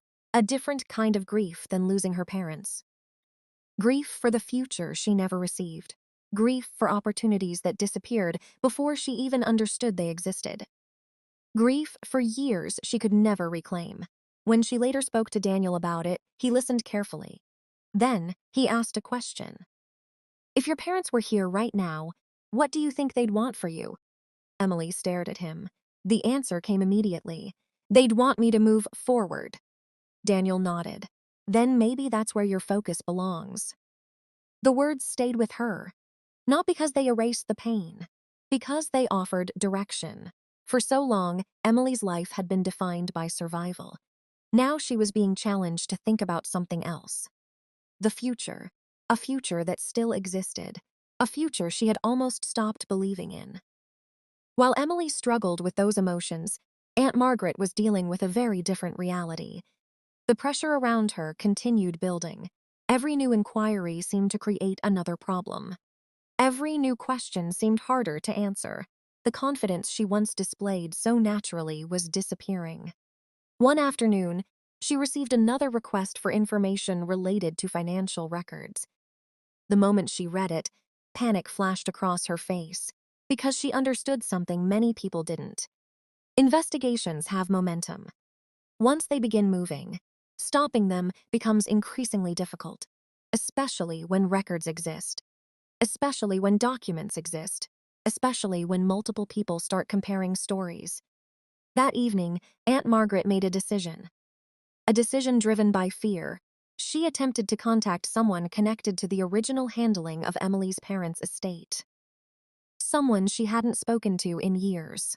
The conversation did not go as she expected. The individual was polite, professional, careful, but one thing became immediately clear. Nobody was interested in helping her explain away discrepancies. The facts would speak for themselves. When the call ended, Aunt Margaret sat alone in silence. For perhaps the first time, she fully understood how serious the situation had become. The walls protecting her were gone. The reputation she relied upon could no longer shield her from evidence. And evidence was accumulating quickly. Days later, another significant breakthrough occurred. Investigators completed a review of additional financial activity connected to Emily's inheritance. The findings revealed something that shocked even Daniel. The total amount potentially affected over the years was substantially larger than originally believed.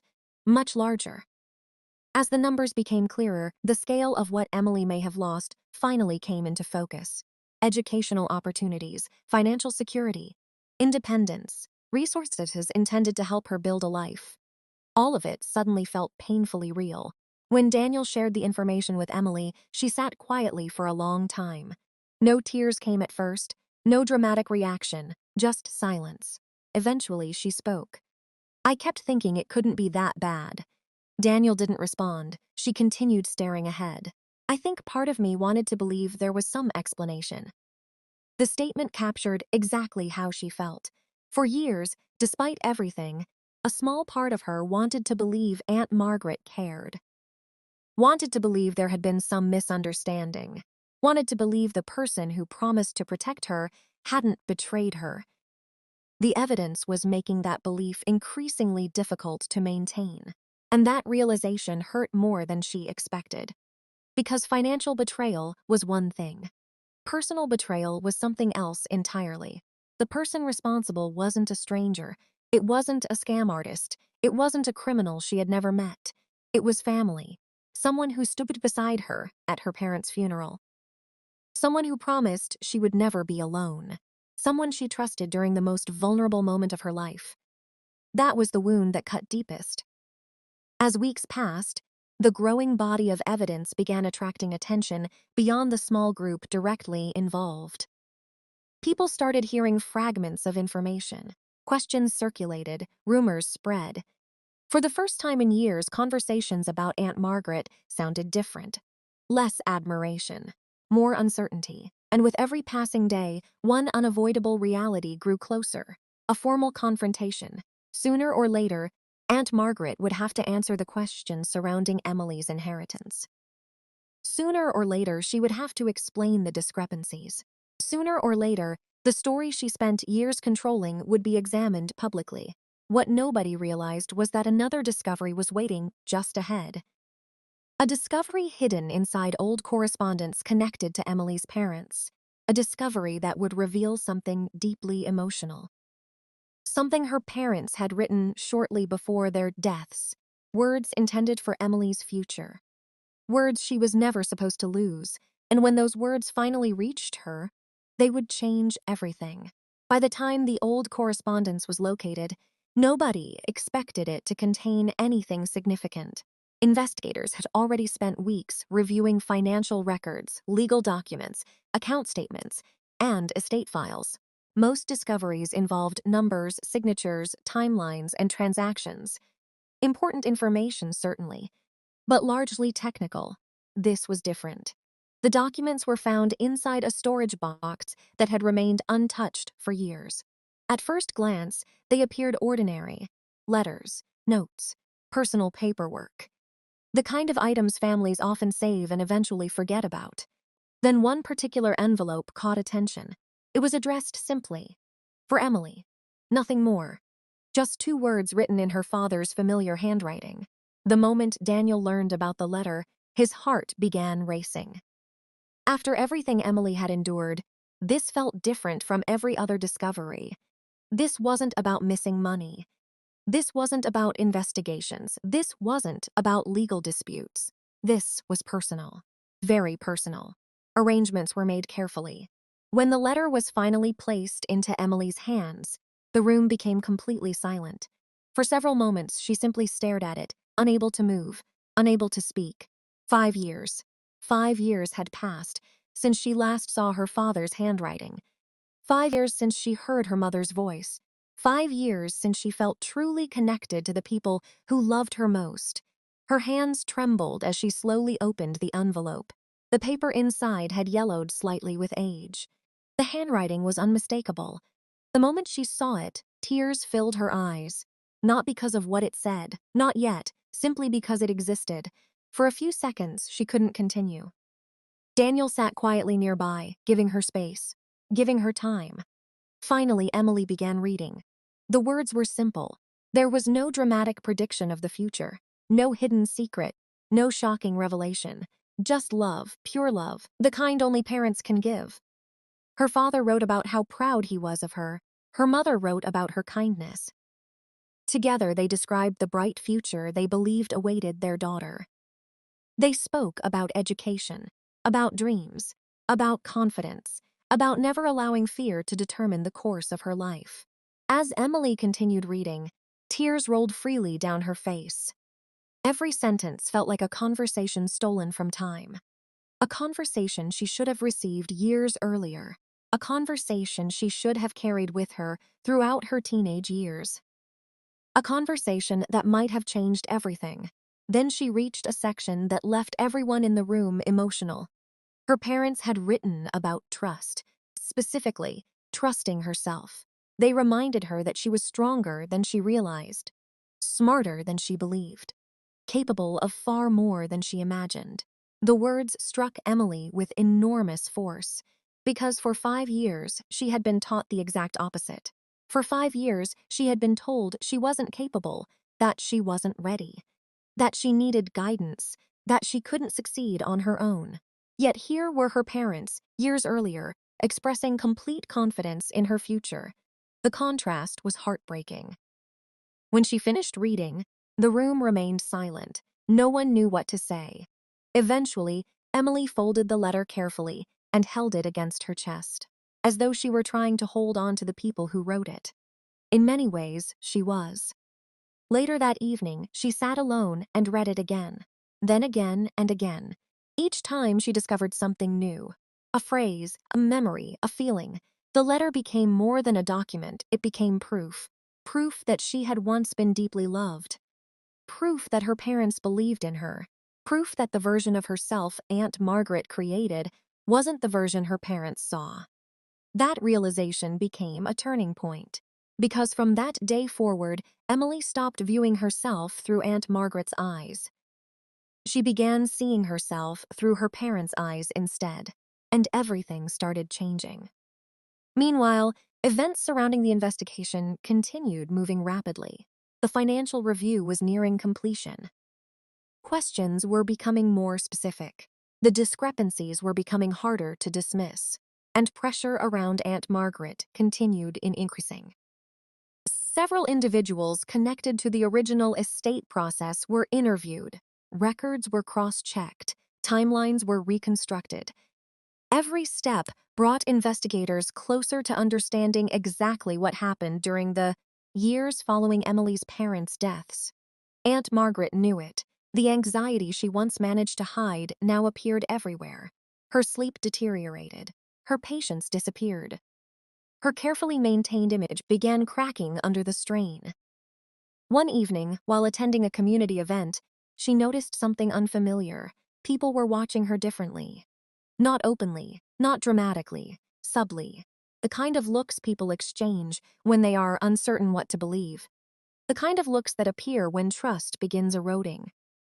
For years, respect came easily. Now uncertainty was replacing it, and uncertainty frightened her, because she understood what came next. Questions. Questions she could no longer control. Questions she could no longer avoid. Questions that might expose everything. Back at the diner, Emily was slowly rebuilding parts of her life. The letter from her parents had awakened something inside her. Hope, not unrealistic hope, not fantasy. Real hope. For the first time in years, she started researching educational programs, training opportunities, scholarships, future possibilities. The process felt strange, almost uncomfortable. Dreaming again required courage. After spending years focused on survival, imagining a future felt risky. What if it didn't happen? What if everything fell apart? What if she got hurt again? Those fears remained, but for the first time, they weren't winning. One afternoon, Daniel found her reading information about college courses during a break. He smiled. Emily noticed. What? Daniel nodded toward the papers. Looks like someone is making plans. Emily laughed softly, a genuine laugh, the kind that had become increasingly common. I guess I am. The moment felt small, but it wasn't. Because 5 years earlier, a frightened 16-year-old girl stood barefoot in the rain, believing her life was over now. 5 years later, that same young woman was beginning to imagine a future again. A future her parents always wanted for her. A future Aunt Margaret tried to prevent. A future that was finally within reach. But before Emily could fully move forward, one final chapter remained. The chapter everyone had been moving toward from the very beginning. Accountability. The investigation was nearing its conclusion. The evidence was substantial. The questions were prepared, and soon Aunt Margaret would be required to answer them. Not privately, not behind closed doors, publicly. The confrontation was coming. The truth was ready to be revealed, and when that day arrived, the entire town would learn just how much had been hidden in plain sight for 5 long years. Most importantly, Emily would finally have the opportunity to tell her story. Not as a frightened orphan, not as a servant in her own home, but as a young woman who survived, endured, and refused to let the truth remain buried. And what happened next would leave the entire community stunned. The day of the confrontation arrived far sooner than Emily expected. For years, she had imagined what it might feel like if Aunt Margaret were ever forced to answer for everything that happened. In those imagined moments, Emily usually pictured herself feeling victorious, relieved, free. The reality was more complicated. As the date approached, anxiety settled heavily over her. Because accountability doesn't simply expose the person responsible. It also forces victims to revisit painful chapters they have spent years trying to survive. Every memory returned. The loneliness, the fear, the humiliation, the endless reminders that she was supposedly a burden. The countless moments she questioned her own worth. All of it felt close again. Daniel noticed the change immediately. The evening before the meeting, they sat outside the diner as the sun disappeared beyond the horizon. Neither spoke much. Eventually, Daniel broke the silence. Nervous? Emily laughed softly. Terrified. The honesty surprised neither of them. Daniel nodded. That's normal. Emily stared toward the empty parking lot. What if hearing everything makes it worse? Daniel thought carefully before answering. Then he said something she would remember for the rest of her life. The truth doesn't create the damage. Emily looked at him.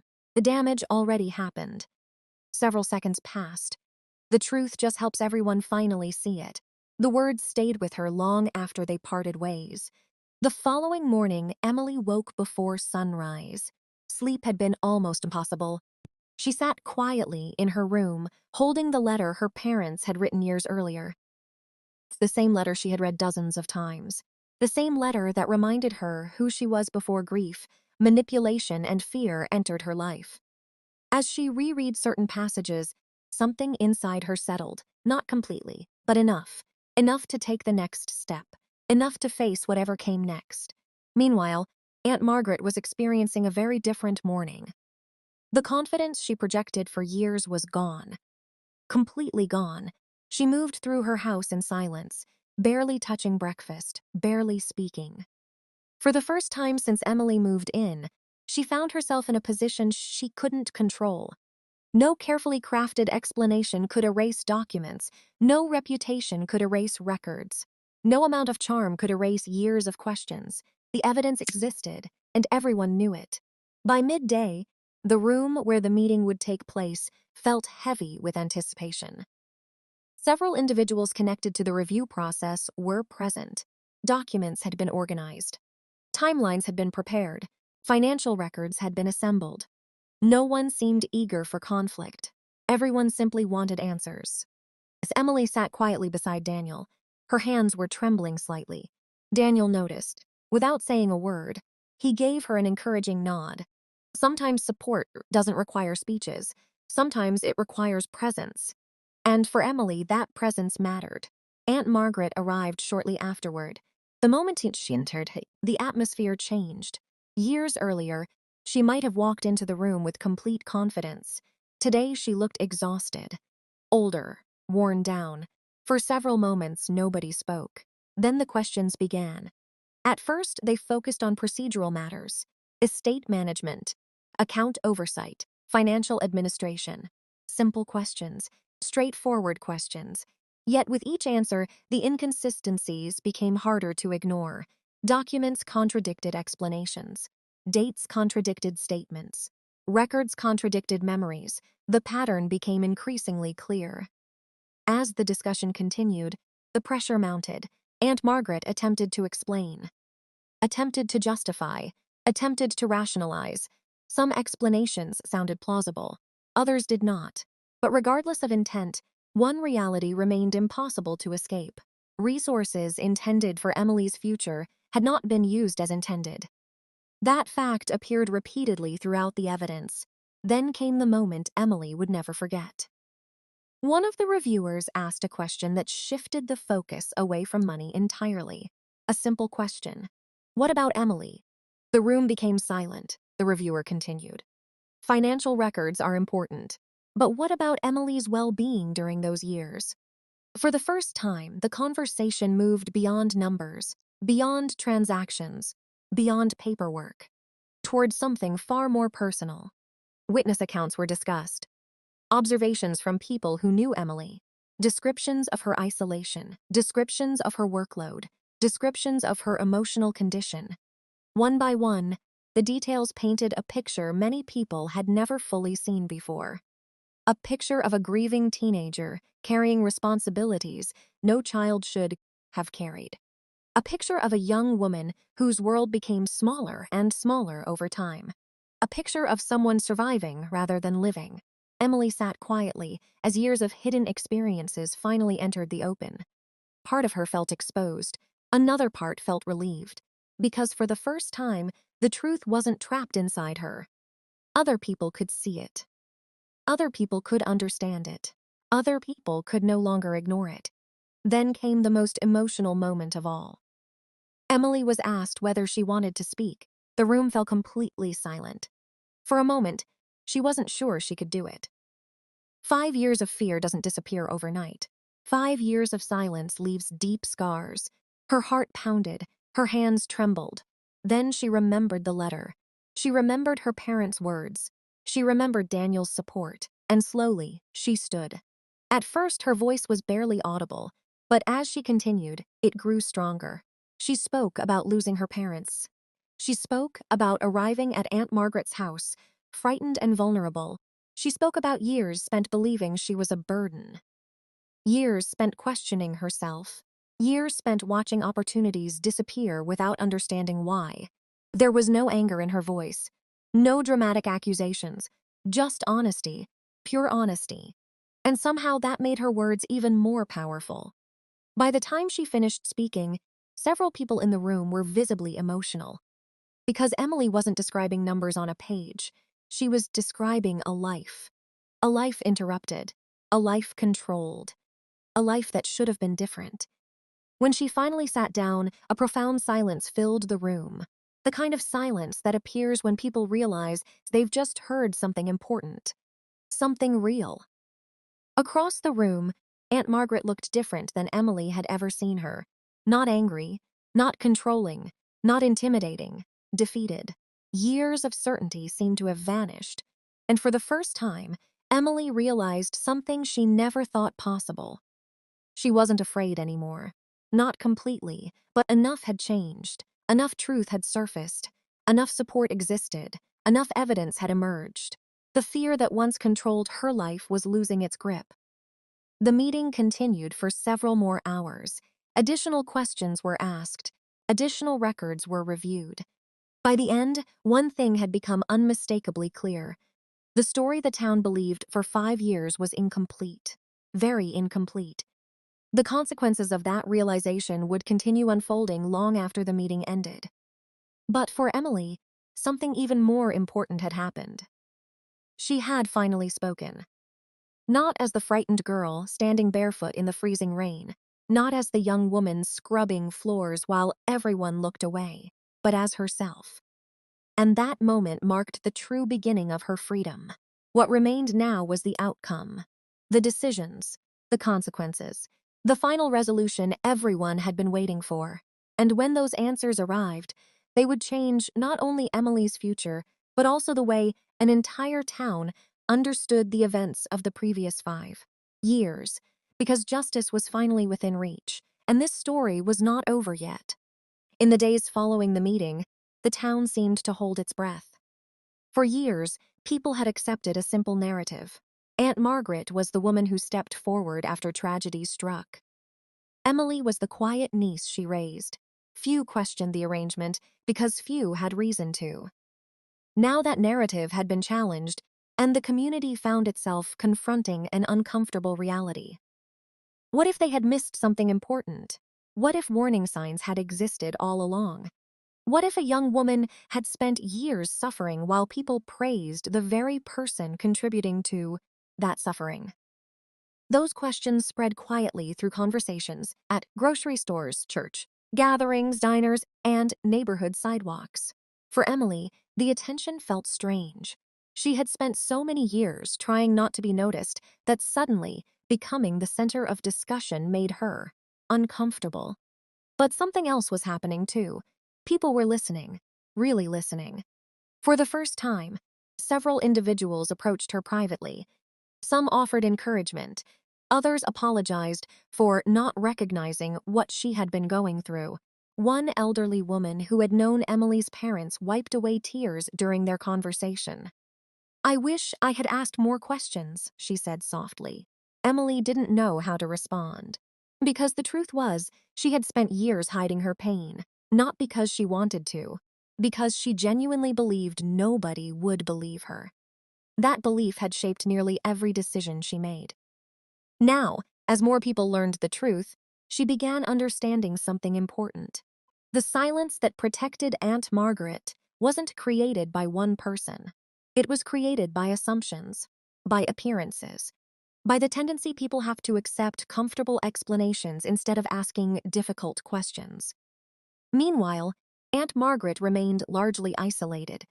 The confidence that once defined her public image had disappeared entirely. People who previously admired her now viewed her with uncertainty. Some withheld judgment. Others formed conclusions quickly. Most simply waited to see what would happen next. Behind closed doors, the review of financial records continued. Additional findings emerged. Additional inconsistencies surfaced. The overall picture became increasingly difficult to dispute. For Daniel, the experience felt surreal. What began with a simple observation at a diner had evolved into something much larger than he ever imagined. Sometimes he thought back to the day he first noticed Emily. The exhaustion in her eyes. The way she flinched around Aunt Margaret. The sadness she tried so hard to hide. At the time, he couldn't explain why it bothered him so much. Now he understood. Part of him recognized a truth before he could fully articulate it. Something wasn't right. And because he chose not to ignore that feeling, everything changed. One afternoon, Emily asked him a question. "Why didn't you walk away?" Daniel looked confused. "What do you mean?" She smiled faintly. "Most people did." The question lingered between them. Daniel thought for a moment. Then he answered honestly, "Because every time I saw you, it felt like you were carrying something too heavy to carry alone." Emily looked down. The words touched her more than she expected. For years, carrying everything alone had become normal. Hearing someone acknowledge that burden meant more than she could express. As the weeks passed, attention gradually shifted toward the future. The investigation had exposed painful truths. The evidence had revealed years of deception. But eventually, every story reaches a point where the focus changes. People stop asking what happened. They start asking what happens next. For Emily, That question felt both exciting and terrifying. The possibilities seemed endless. So did the uncertainties. One evening, she sat at her kitchen table. Not Aunt Margaret's kitchen table, but a small apartment she had recently moved into, and stared at several college enrollment forms. The sight felt almost unreal. For years, education existed only as a distant dream, something other people pursued, something she convinced herself wasn't meant for her. Now those opportunities were sitting directly in front of her, waiting. The moment felt overwhelming. Not because the forms were difficult, because they represented freedom. The kind of freedom she once thought she would never experience. Freedom to make decisions. Freedom to pursue goals. Freedom to build a future based on her own choices. As she completed the paperwork, tears filled her eyes. Not tears of sadness, tears of gratitude. Because despite everything that happened, she was still here. Still standing. Still moving forward. The following month brought another major milestone. Emily was accepted into a program she had long dreamed about pursuing. The moment she received the notification, she simply stared at the screen. Then she laughed. Then she cried. Then she called Daniel. Neither of them spoke much during the first few seconds. The emotion said enough. For the first time in years, Emily wasn't reacting to a crisis. She was celebrating an opportunity. And that difference meant everything. Meanwhile, the formal findings regarding the financial review were finalized. The conclusions confirmed what many already suspected. Significant problems had occurred in the handling of resources intended for Emily's future. The findings validated years of concerns, validated the evidence, validated Emily's experiences. Most importantly, they validated the truth. The consequences that followed would continue unfolding through legal channels and administrative processes. But for Emily, something more important had already happened. She had her life back. No legal outcome could return the years she lost. No investigation could undo the pain. No report could erase the memories. But the future remained hers, and that future looked brighter than it had in a very long time. Months later, Emily returned to a place she hadn't visited since childhood, the cemetery where her parents were buried. The visit wasn't prompted by grief alone, it was prompted by gratitude. She stood quietly before their headstone, holding the letter she had read so many times. The wind moved gently through the trees. The afternoon sun cast long shadows across the grass. For several moments, she simply stood there, thinking, remembering, reflecting. Then she smiled. A genuine smile. The kind her parents would have recognized immediately. The kind that had disappeared for years. And in that moment, Emily finally felt something she hadn't felt since before the accident. Peace. Not perfect peace. Life would still contain challenges. Healing would still take time. Some wounds would always remain. But the fear was gone. The helplessness was gone. The silence was gone. In their place stood something stronger. Hope. The same hope her parents wrote about in their letter. The same hope Daniel saw when nobody else did. The same hope that carried her through the darkest years of her life. As Emily turned and walked away, she wasn't walking away from her parents. She was carrying them forward with her, carrying their love, carrying their belief in her, carrying the future they always wanted her to have. And for the first time in 5 years, that future belonged entirely to her. Before we end today's story, let us know in the comments where you're watching from. We'd love to hear from you. And after everything you've heard, here's a question for you. If you had been living in that town, do you think you would have noticed the signs that Emily was struggling? Or would Aunt Margaret's public image have convinced you that everything was fine? Share your thoughts below because your perspective may help someone recognize similar warning signs in real life. And if Emily's journey moved you, don't forget to subscribe so you never miss any of our upcoming stories. Because sometimes the most important truths are the ones hidden in plain sight. And sometimes, all it takes is one person willing to ask a question for an entire life to change.